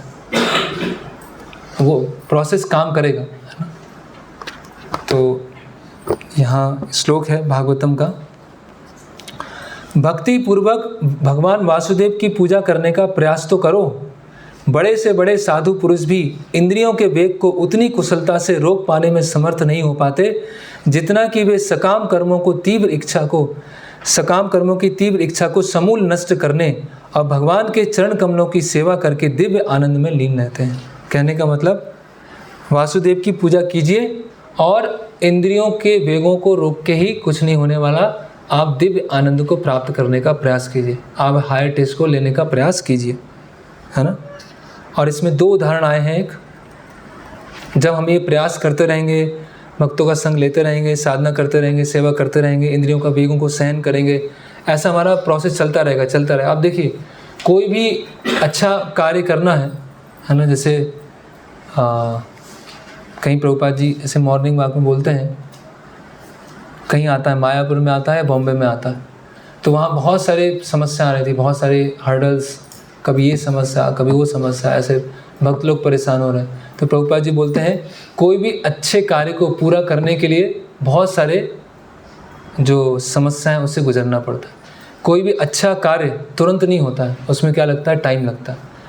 तो जो भगवत धाम जाना है उसमें तो कितना ज़्यादा डेडिकेशन, कितना ज़्यादा फोकस और कितना ज़्यादा प्रॉपर ट्रैक पे चलना है, मतलब हर चीज़ कितना फोकस रहना चाहिए, है ना। ये माया से युद्ध है ना। जैसे वो बॉक्सिंग मैच होता है तो बॉक्सर कितना सतर्क रहता है ना। बॉक्सर अगर सतर्क नहीं है तो क्या होगा, वो एक मुक्का पड़ जाएगा, है ना। तो माया से क्या चल रही है, बॉक्सिंग चल रही है। तो कितना उसमें केवल वो भगवान की कृपा से ही संभव है। तो बहुत ज़्यादा सतर्क रहना है, ऐसे कई बार हमने चर्चा किया है। और सबसे ज़्यादा पहले सतर्कता किस में आना चाहिए, जप में आना चाहिए, है ना। अगर जप में सतर्कता नहीं है, उसमें बताया है 10वां नाम अपराध है, उसके बाद में आता है कि असावधानी पूर्वक जप करना वही का अपराध है। तो वहाँ बताते हैं भक्ति की हर चीज़ में असावधान रहना वो अपराध है। सेवा में असावधान रहना, साधना में असावधान रहना, भक्तों के साथ डीलिंग में असावधान रहना, हर चीज़ में अगर असावधान है तो वो कहीं ना कहीं वो हमारे जप में भी रिफ्लेक्ट होगा, झलकेगा। जैसे देखिए पैसा होता है, कोई नोट गिन रहा है तो असावधान होकर गिनता है। 2000 का वो है, 2000 के 100 नोट हैं और गिन रहा है। थोड़ा कैलेंडर भी देख लिया, व्हाट्सएप भी चेक कर लिया और थोड़ा बातचीत भी कर ली और नोट गिन लिए। ऐसा होता है?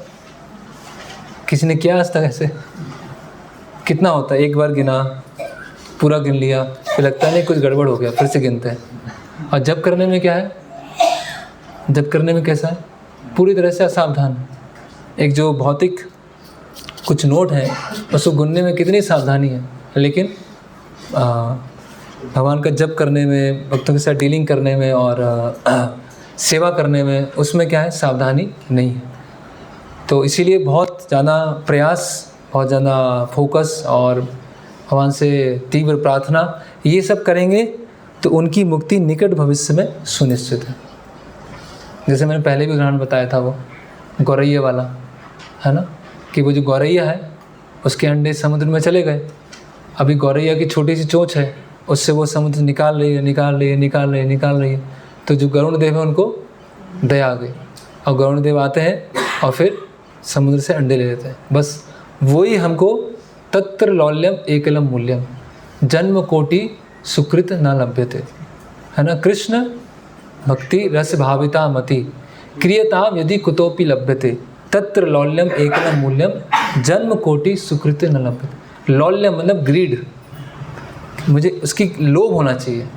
अगर लोभ नहीं है ना, जैसे जप करने का लोभ नहीं है, सेवा करने का लोभ नहीं है, मॉर्निंग प्रोग्राम का लोभ नहीं है, तो मतलब हमारे एंडेवर में बहुत कमी है। अभी एंडेवर कुछ हमारा है ही नहीं अभी, है ना। लालची व्यक्ति शांति से नहीं बैठ पाएगा। जैसे बिजनेसमैन है, बहुत ज़्यादा ग्रीडी है, तो उसके दिमाग में यही चलता रहेगा।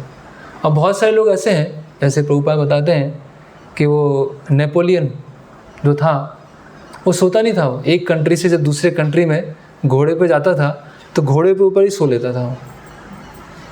प्रभुपाद ने कोट है उसका। तो हम देखते हैं जो भौतिक जीवन में लोग हैं उनका सोना खाना कम हो जाता है। बोलते इंदिरा गांधी का आता है 2-3 घंटे सोती थी, 3-4 घंटे सोती थी। अभी उनको कौन सा ये ब्रह्म सौख्यम तो अनंतम मिल रहा है या रमनते योगिनी अनंते, कौन सा सुख मिल रहा है उनका, ऐसा हो रहा है ना। ऐसे बहुत, गांधी जी इतने फेमस थे, जहाँ भी जाते थे लोगों की भीड़ लग जाती थी, तो कहीं रेस्ट करने का टाइम ही नहीं। हम देखते हैं भक्ति विनोद ठाकुर तो स्वरूप सिद्ध व्यक्ति हैं, तो जो भौतिक स्तर पे समाज सेवक हैं या उनका जीवन देखिए, उनका नींद, उनका खाना कम हो जाता है ना। क्यों? क्योंकि उनको मन के स्तर पे आनंद मिल रहा है ना, उनको बुद्धि के स्तर पे आनंद मिल रहा है। तो जब मन के स्तर पे आनंद मिल रहा है और बुद्धि के स्तर पे आनंद मिल रहा है, तब उनकी ऐसी स्थिति है कि खाना और सोना इतना कम हो गया। तो अगर आत्मा के स्तर पे आनंद मिलेगा तो क्या स्थिति होगी। ये सब इंटेलेक्चुअल, जैसे एक डॉक्यूमेंट्री में देख रहा था कि इसमें E=mc² कैसे आया, तो उसमें बहुत सारे साइंटिस्ट के बारे में चल रहा था। तो उसमें बोलते हैं एक साइंटिस्ट कि मेरा दिन रात केवल लैब में ही गुजरती थी। कोई खाना रख के जाता था, मैं खाने पे ध्यान नहीं देता था, केवल मेरा एक्सपेरिमेंट कर रहा हूँ, है ना। मैं पूरा साइंस के लिए क्या हो गया था, पागल हो गया था। कब दिन है, कब रात है, कब खाना खाना है, कब क्या करना है, कुछ मुझे पता ही नहीं है। तो पूरी तरह से अपने लैब में डूबा हूँ। तो उनको किस पे आनंद मिल रहा है? अपने बुद्धि के स्तर पे आनंद मिल रहा है, कि उनको पता ही नहीं है कि कब सोना है, कब जागना है, कब खाना है, कुछ नहीं, क्योंकि पूरी तरह से एब्जॉर्ब। तो जिसको वास्तव में आत्मा के स्तर पे आनंद मिलेगा, उसकी स्थिति क्या होगी? क्योंकि मन बुद्धि तो भौतिक है, सूक्ष्म है, आत्मा आध्यात्मिक है। तो इसीलिए बहुत ज़्यादा प्रयास की, बहुत ज़्यादा फोकस उसकी ज़रूरत है। और बिल्कुल हमें भक्ति सुसुखम है, बहुत आनंददायक है। भक्ति सरल है लेकिन सस्ती नहीं है, सिंपल है लेकिन चीप नहीं है, सिंपल फॉर द सिंपल। तो कभी हम अगर सस्ते में लेंगे तो हम फिर भगवान की नज़रों में सस्ते बन जाएंगे फिर, है ना। तो ये यथा माम प्रपद्यन्ते, तो जिस तरह से भगवान की शरणागति लेगा, भगवान उसके साथ वैसे ही आदान प्रदान करेंगे। तो यहाँ पर प्रभुपाद जी 2 उदाहरण दे रहे हैं, एक मछली का और एक कछुए का। इसी तात्पर्य में क्या उदाहरण है ये? जो मछली है अपने बच्चों का देखभाल कैसे करती है? देख के करती है। कछुआ कैसे करता है? चिंतन से। मछली अपने बच्चों को केवल देखकर बड़ा करती है, कछुआ केवल चिंतन द्वारा अपने बच्चों को पालता है। कछुआ अपने अंडे स्थल में रहता है और स्वयं जल में रहने के कारण निरंतर अंडों का चिंतन करता रहता है। इसी प्रकार भगवत भक्त भगवत धाम से दूर रहकर भी भगवान का चिंतन करके कृष्ण भावना में द्वारा उनके धाम पहुंच सकता है। तो वो चिंतन होना चाहिए, है ना। उसे भौतिक क्लेशों का अनुभव नहीं होता। ओके, तो ये फिश और टॉर्टोइस का उदाहरण। ओके, शायद हम अंतिम श्लोक पर, हाँ, श्लोक क्रमांक 27 और 28। तो ये अष्टांग योग यहाँ से भगवान थोड़ा सा बताएंगे अष्टांग योग के बारे में, जिसको हम बाद में डिस्कस करने वाले हैं। अष्टांग योग में क्या है? समस्त इंद्रिय विषयों को बाहर करके, दृष्टि को भौहों के मध्य में केंद्रित करके, प्राण तथा अपान वायुओं को नथनों के बीच रोककर, इस प्रकार मन इंद्रियों तथा बुद्धि को वश में करके जो मोक्ष को लक्ष्य बनाता है, वह योगी इच्छा, भय तथा क्रोध से रहित हो जाता है। जो निरंतर इस अवस्था में रहता है वह अवश्य ही मुक्त है। तो ये पूरा अष्टांग योग चालू हो गया। तो इंद्रिय विषयों को दूर करना मतलब प्रत्याहार, आंखें पूरी बंद नहीं करना, नहीं तो क्या आ जाएगी? नींद आ जाएगी। आंखें पूरी खोलना नहीं तो क्या होगा? संसार आकर्षित कर लेगा। तो आंखें आधी खुली हुई, है ना। देखना कहाँ है? भौहों के बीच में या नासिका के अग्रभाग पर, है ना। तो ये मैकेनिकल तरीके से ध्यान पूर्वक योग करना, वो ध्यान योग की पद्धति है। उसको हम अगले अध्याय में देखेंगे। अंतिम श्लोक है श्लोक क्रमांक 29। ये पीस फॉर्मूला है, शांति सूत्र है। जब वियतनाम वॉर हो रहा था प्रभुपाद जी के समय पर, तो सब बोल रहे थे पीस, वी वांट पीस, ऐसे, है ना। तो इस तरह से सब अपने फ्लैग लेके चल रहे थे। तो प्रभुपाद जी ने एक पैम्पलेट निकाला था, पीस फार्मूला, है ना। और उसके ऊपर प्रभुपाद जी ने लेक्चर दिया था। तो पीस फार्मूला क्या है ये, है ना। श्लोक क्रमांक ये 29। भोक्ताराम यज्ञ तपसाम सर्वलोक महेश्वरम सुहृदम सर्वभूतानाम ज्ञात्वा माम शांति मृच्छति, है ना। तो 3 चीज़ें पता है तो क्या होगा? शांति प्राप्त है। भोक्ताराम यज्ञ तपसाम, जो भी हम सेक्रीफाइस कर रहे हैं, जो भी हम तपस्या कर रहे हैं, उसके भोक्ता कौन है? कृष्ण, है ना। लड़ाई क्यों होती है? एक दूसरे की छीना झपटी होती है। एक वस्तु है और उसकी छीना झपटी हो रही है ना। प्रभुपाद बोलते हैं तालाब है, तालाब में अगर आप एक पत्थर डालेंगे उसकी बहुत सारी तरंगें बनेंगी गोल गोल, लेकिन एक भी सर्कल दूसरे सर्कल को टकराएगा नहीं, है ना। लेकिन बहुत सारे पत्थर डालेंगे तो क्या होगा? सबकी अपनी अपनी तरंग बनेगी और उससे क्या होगा? एक एक सर्कल क्या होंगे? एक दूसरे से टकराएंगे, है ना। तो उसी तरह से भोक्ताराम यज्ञ तपस्या, जो भी यज्ञ पहले बताए हैं 4थे अध्याय में, और जो भी तपस्या है उसके सब भोक्ता कौन है? भगवान। सर्वलोक महेश्वरम, सभी लोगों के प्रोपाइटर कौन है? भगवान।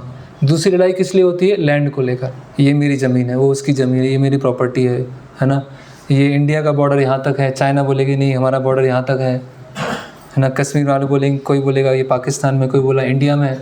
उस लड़ाई की उसके फिर कहाँ शांति आएगी, है ना। जैसे वो जो बुद्धिस्ट बौद्ध रिलीजन के जो प्रमुख हैं, उनका बर्थडे था, जिनको नोबेल प्राइज़ मिला है, किस में? पीस में, पीस में नोबेल प्राइज़ मिल चुका है। और उनके बर्थडे में क्या है? गाय का मांस सबको दिया जा रहा है ना। पीस का नोबेल प्राइज़ लेके बैठे हुए हैं और गायों को मारा जा रहा है ना। ऐसे हम देखते हैं कि मदर टेरेसा को भी पीस के लिए मिला था, पीस के लिए नोबेल प्राइज़ मिला था। और क्या वो चिकन सूप सबको दे रहे हैं, चिकन को शांत कर दिया हमने पीस में मंगा दिया। कितनी ज़्यादा हिपोक्रेसी है, इसको बोलते हैं हिपोक्रेसी। कैसे पीस आएगी आप, जब आप वो जितने वो भगवान की संतान है उतने हम भगवान की संतान हैं, हम एक उसको मार रहे हैं और दूसरों के बीच में पीस लेके आ रहे हैं, तो कहाँ से पीस आएगी? फिर दोनों एक दूसरे को मारेंगे। टेररिज्म क्यों फैल रहा है, या कम्युनल राइट्स क्यों होते हैं, या सीमा पे एक दूसरे से क्यों लड़ रहे हैं? कहीं ना कहीं हम बहुत बड़ी संख्या में पशुओं को मार रहे हैं, कहीं ना कहीं हम हिंसा कर रहे हैं, पाप कर रहे हैं, तो भगवान उसको पूरा इफेक्ट दे के लड़ाई हो जाती है। तो पीस कैसे आएगा? पीस इसी से आएगा, सर्वलोक महेश्वरम। सारी यज्ञ, सारा तप, सेक्रीफाइस, सारी वस्तुएं कृष्ण की हैं, सारी लैंड क्या है? कृष्ण की है ना। और उसकी वजह से लड़ाई होती रहती। और सुहृदम सर्वभूतानां, भगवान क्या है? सबके परम मित्र है, हितैषी है। वो मेरा दुश्मन है, ये मेरा मित्र है ना। उस दुश्मन को मारूंगा, एक बोल रहे हैं पाकिस्तान मुर्दाबाद, दूसरे बोल रहे हैं हिंदुस्तान मुर्दाबाद, है ना। कि दो कंट्रीज़ में आपस में झगड़ा है, वो अपने को कोई किसी के साथ शत्रुता है, किसी के साथ मित्रता है, कहीं कोल्ड वॉर चल रही है। तो ये सब क्यों है? क्योंकि यहाँ लिख रहे हैं प्रभुपाद जी तात्पर्य में कि क्या सोच रहे हैं, ये मेरा फ्रेंड है, ये मेरा एनिमी है ना। प्रहलाद महाराज जैसे बोलते हैं 7वें स्कंद में कि जो भौतिक चेतना में स्थित होते हैं वो ऐसी बात करते हैं, ये मेरा है, ये तेरा है, ये उसका है, ये मेरा मित्र है, ये मेरा शत्रु है, इस तरह से बात चलती है ना। तो सुहृदम सर्वभूतानां, जब भगवान सबके सुहृद मित्र हैं। इंग्लिश में क्या लिखा है? Well wisher of all living entities. तो प्रभुपाद जी अपने साइन करते थे, क्या लिखते थे लास्ट में? योर एवर वेल विशर, है ना, आपके हमेशा सुहृद, है ना। तो यहाँ समझाया जा रहा है कि 3 तरह के मित्र होते हैं, 3 तरह की फ्रेंडशिप होती है। एक होता है मित्र, एक होता है बंधु, और एक होता है सुहृद। प्रभुपाद का लेक्चर है, उसमें बता रहे हैं Krishna is always our natural friend. Bhagavad Gita में कहा गया है सुहृदम सर्वभूतानां, वो क्या है? सुहृद, है ना।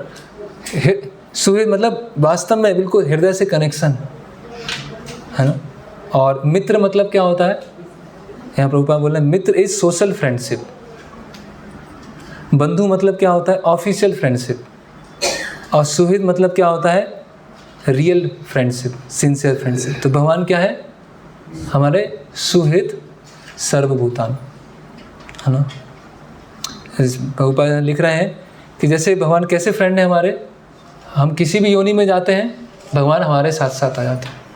कुत्ते बनते हैं हम, कुत्ते के शरीर में भी है, बिल्ली के शरीर में है, देवताओं के शरीर में भी है, मनुष्य के शरीर में। ऐसा कौन होगा? हम किसी व्यक्ति को नेग्लेक्ट करेंगे तो फिर आ जाएगा पीछे हमारे, फिर उसको नहीं देखा, अरे जाओ, फिर वो पीछे आ जाएगा, फिर नेग्लेक्ट कर दिया उसको, फिर आएगा बाद में, कोई आएगा साथ में, बोलेगा जाने दो यार इसको, बहुत हो गया, छोड़ो। और भगवान को हम कितने जन्मों से देखा ही नहीं हमने, भगवान को कितने जन्मों से उनकी बात ही नहीं सुनी, फिर भी भगवान हमारे साथ में। तो ऐसा कोई होगा संसार में, ऐसा कोई सुहृद होगा कि जिसको हमने इतनी बार नेग्लेक्ट कर दिया, इतना बार अनदेखा कर दिया, तो भी वो हमारे साथ में? ऐसा तो कोई मित्रता होती नहीं, इस भौतिक जगत में तो है ही नहीं मित्रता, ऐसी फ्रेंडशिप है ही नहीं। ये कितनी बार भी नकार दिया, कितनी बार भी धिक्कार कर दिया, लेकिन फिर भी वो साथ में है।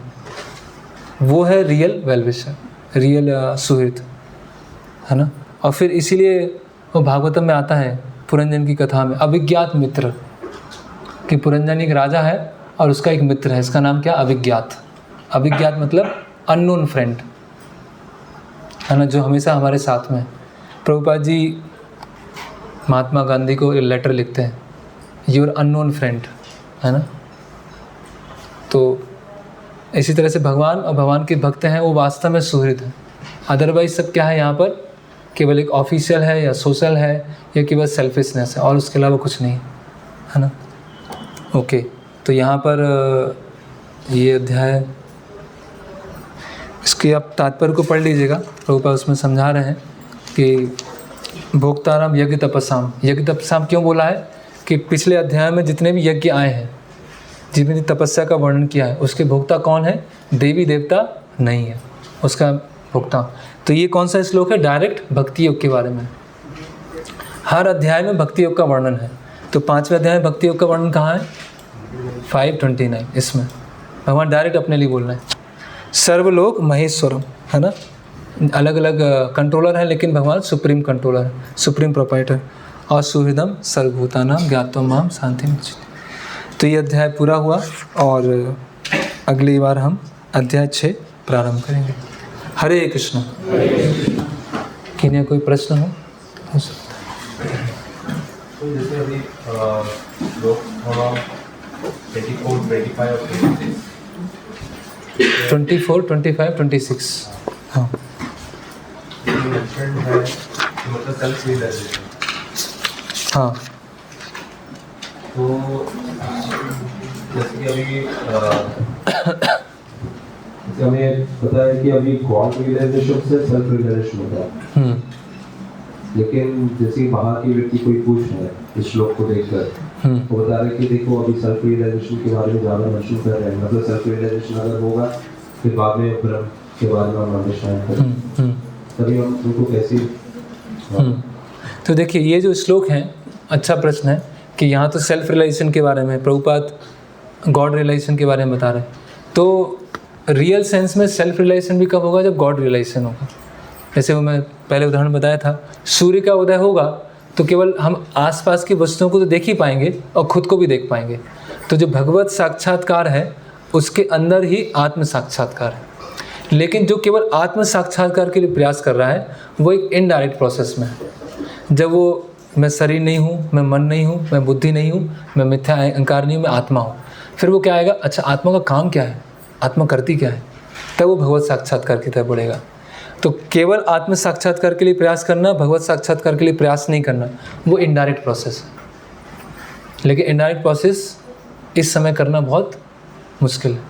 और अगर हमने कर भी लिया, आत्म साक्षात्कार में पहुंच भी गए, जैसे मायावादी से इम्पर्सनलिस्ट है, अहम ब्रह्मास्मि, मैं आत्मा हूँ, लेकिन जब परम ब्रह्म को नहीं समझा तो उनका आत्म साक्षात्कार क्या हो गया, व्यर्थ हो गया, वेस्ट चला गया। इसलिए क्रमशः चल रहा है ना, कर्म योग आया, ज्ञान योग आया, अभी ध्यान योग आने वाला है। और अंतिम में भगवान क्या बोलेंगे, 6ठे अध्याय के अंतिम में क्या बोलेंगे, योगी नाम अपि सर्वेषां मद गते अंतरात्मना, कि मैंने इतने सारे योगियों का वर्णन कर दिया, कर्म योगी, ज्ञान योगी, ध्यान योगी, लेकिन सबसे उच्च योगी कौन है, भक्ति योगी। तो ये ग्रेजुअल प्रोसेस होगा। हाँ यहाँ तो ये 27-28 श्लोक में अचानक से भगवान इसका वर्णन क्यों कर रहे हैं, अष्टांग योग का वर्णन क्यों कर रहे हैं, तो क्या लिंक है इसलिए श्लोक से। तो प्रश्न है कि अचानक से 27 और 28 में क्यों हम वर्णन कर रहे हैं। जो मैंने पढ़ा था इसमें बताया था कि एक लिबरेशन का रास्ता है कि आप दिव्य ज्ञान में स्थित हैं और उसके अनुसार कार्य कर रहे हैं। अब भगवान बता रहे हैं कि दूसरा लिबरेशन का रास्ता अष्टांग योग के द्वारा। तो भगवान ये दूसरा ये लेके आए, ठीक है, एक कारण तो ये है। और दूसरा ये एक स्पेकुलेशन हो सकता है कि भगवत गीता ऐसे नहीं कि भगवान ने अध्याय वाइज बोली है, अभी एक अध्याय फिर 2 अध्याय भी थी। भगवत गीता तो कंटिन्यूस चल रही है, व्यास देव जी ने अध्यायों को डिवाइड किया। तो 2 अध्याय 2 श्लोक ये बोले, फिर शांति सूत्र बताया और फिर अष्टांग योग वर्णन चालू हो गया। इस तरह से। तो लिबरेशन का दूसरा रास्ता है अष्टांग योग, और पहला क्या है, वो कर्म योग, दिव्य ज्ञान में स्थित रहकर।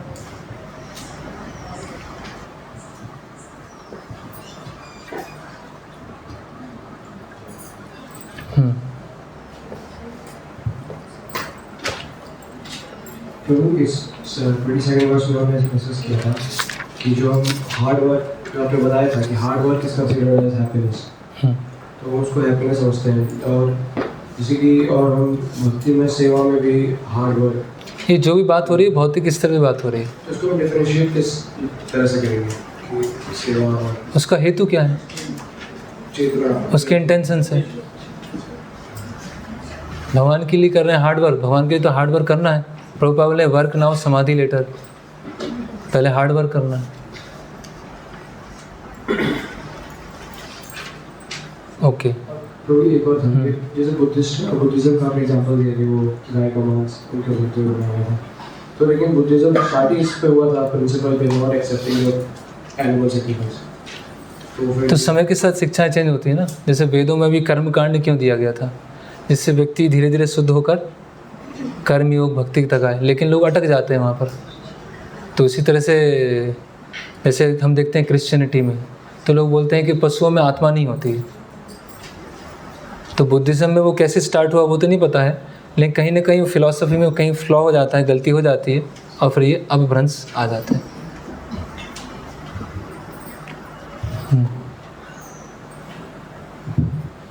बुद्धिज्म में भी भूतरा में किया तपस्या उस श्लोक में कि कृष्ण जो है हमारे सुहृद हैं, तो क्योंकि वो हमें सभी जन्म में हमारे साथ रहते हैं। हाँ, और इसमें मैं बताना भूल गया, प्रभुपाद जी लिख रहे हैं कि परमात्मा जो है हमें गुरु से मिलाते हैं।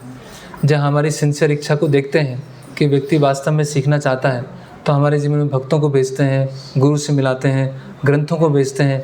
कभी कभी छुप के चैतन्य महाप्रभु के रूप में आते हैं, कभी कभी अवतार लेते हैं। तो ये सब परमात्मा करते हैं। हाँ बोलिए। तो प्रश्न वही था कि जैसे कृष्ण हमारे सुहृद हैं, हाँ, हमारे जो शिक्षा का जो आध्यात्मिक गुरु है, तो वो भी हमारे, हाँ वो भी क्योंकि जो कृष्ण की क्वालिटी हैं वही गुरु रिफ्लेक्ट करते हैं। गुरु तो ट्रांसपेरेंट मीडियम है ना। तो गुरु मतलब जो कृष्ण की क्वालिटीज़ हैं, जितनी मात्रा में कृष्ण में उतनी नहीं होगी, लेकिन वो सुहृद है गुरु। लेकिन भोक्ताराम एक तपसाम नहीं होंगे, भोक्ता नहीं होंगे। तो जो कृष्ण का गुण है, वेल विशर का, सुहृद का, वो भक्तों में भी होता है, गुरु में भी होता है।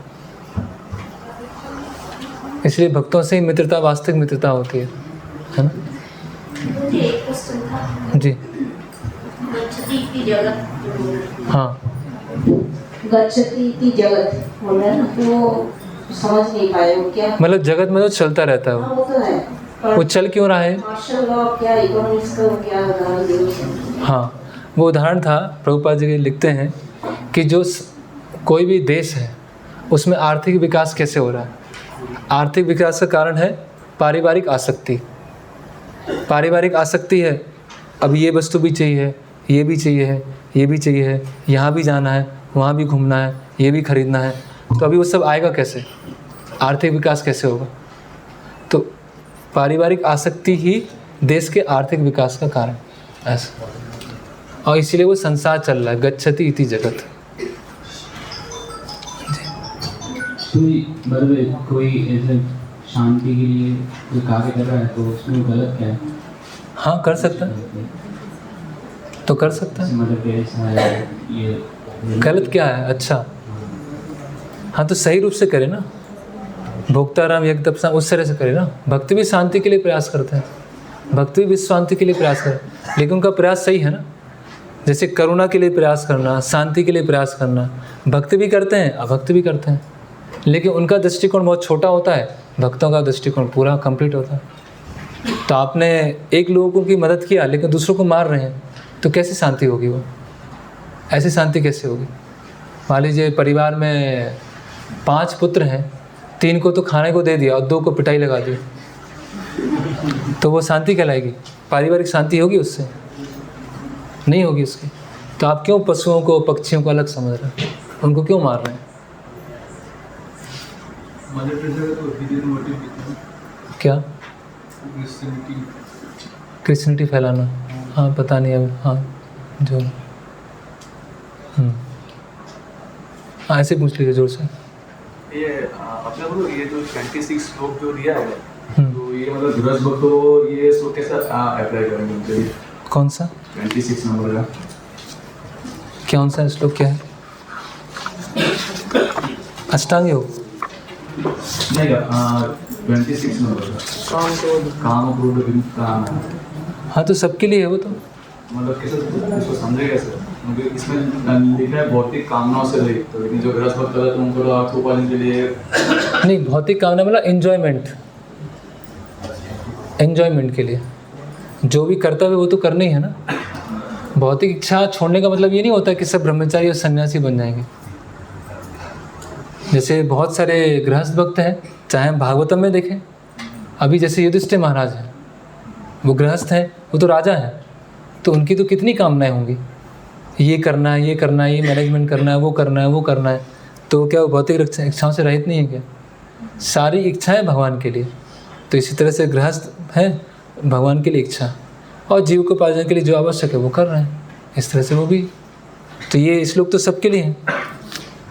और ये इसमें लास्ट में लिखा है नजीक के भविष्य में सुनिश्चित मतलब मुक्ति हो। तो ये मुक्ति मतलब कि यही जीवन की बात करें या फिर और जन्म की भी इसके अंदर बता रहा है? नहीं, इसी जन्म में। इसी जन्म? हाँ, निकट भविष्य में मुक्ति सुनिश्चित है इसी जन्म। ये शब्द जो मतलब आत्मसंयम, इसका थोड़ा डिटेल में थोड़ा समझना है इसके अंदर मतलब कितना आत्मसंयम मतलब जिसकी इंद्रियां मन संयमित है, आत्मा के आनंद में स्थित है। ये दूसरे अध्याय में काफ़ी चर्चा हुआ है इसके ऊपर। मन इंद्रियां कंट्रोल है, आत्मा के रस में, आत्मन्यव आत्मना तुष्टा, वो आत्मसंयम है। Okay, last. हाँ तो ये जो शांति सूत्र बताया उसमें सबको कनेक्ट किया आपने। सेक्रीफाइस जो हाँ। भगवान है, हाँ। सब उनके लिए सेक्रीफाइस करते, लैंड के ओनर। हाँ। तो तपस्या कैसे तपस्या? जैसे प्रभुपाद बताते हैं, सतोगुणी तपस्या, रजोगुणी तपस्या, तमोगुणी तपस्या। ऐसे गांधी जी ने भी तपस्या किया। ऐसे कई लोग अपनी हमारी मांगे पूरी करो बैठ जाते हैं ना, व्रत में बैठ गए, तो वो कौन सी, वो तपस्या क्यों कर रहे हैं? अपनी मांगों के लिए। हिरण्यकशिपु ने तपस्या की, किस लिए किया? लोग इतना भाग दौड़ करते हैं, एग्ज़ाम के लिए प्रिपरेशन करते हैं, जॉब के लिए करते हैं, पारिवारिक जीवन में भोग इकट्ठा करने के लिए तपस्या ही कर रहे हैं ना। वो किस लिए कर रहे हो? खुद के लिए। तो जो भी मेहनत करो, जो भी तपस्या करो, उसकी भोक्ता कौन है? किसके लिए करो? कृष्ण के लिए। ये बता। हाँ, जब उदाहरण वास्तविक विनम्रता की, उसमें उदाहरण है कि एक पेड़ है जो फल से लादे हुए और एक सीधा पेड़ है, तो उसमें जब हवा आती है तो हाँ, एक उदाहरण है बस, ये तो उपमा है। हाँ, समझ नहीं आया। समझ में नहीं आया। ऐसे कोई पेड़ है, उसमें फल लगे हुए है ना, जब ऐसे तेज़ हवा चलेगी तो फल क्या झुक जाएगा? ये पहले से झुका हुआ है, लेकिन इसमें फल नहीं है, वो सीधा खड़ा हुआ है ऐसे। और हवा तेज़ चलेगी तो क्या होगा? उसकी शाखा भी टूट जाती, कहीं कहीं पेड़ भी पूरा हट चला जाता। तो इससे क्या बताना चाह रहे हैं? इससे माया, जब कोई झुका है, भगवान के सामने झुका है, तो माया उसको प्रभावित नहीं करेगी, और जो अहंकार में वो क्या हो जाएगा? वो गिर जाएगा। ऐसा जी। 26 श्लोक में मुक्ति की बात कही गई है। जी। तो जो जैसे नॉर्मल तो ये सब जगह की मुक्ति, मतलब यहाँ पे ये कंसेप्ट है कि मुक्ति मतलब भगवत धाम जाना। हाँ। तो कोई मायावादी ऐसे दूसरे है जो यहाँ पे नेचुरली मुक्ति है। हाँ, तो क्योंकि भगवत गीता अलग अलग चरणों में चल रही है, वास्तव में मुक्ति क्या है? भगवत धाम जाना। तो भगवान जब 15वां अध्याय आएगा तो उसमें बार बार वर्णन करेंगे कि भगवत धाम जाना है ना, यद गत्वा न निवर्तन्ते तद धामम परमम मन। तो वो स्टेप चल रहा है यहाँ पर कि अभी आपको, जैसे मैंने बताया कि एक इनडायरेक्ट प्रोसेस चल रही है और एक डायरेक्ट प्रोसेस चल रही है। तो भगवान बता रहे हैं इनडायरेक्ट प्रोसेस, मतलब आप भौतिक जगत से मुक्त हो जाएंगे। आई मुक्त होके कहाँ जाएंगे? वो भगवत गीता के अगले अध्याय में आएगा। इस तरह। ओके, हरे कृष्णा। श्रील प्रभुपाद की जय। भगवत गीता यथारूप की जय।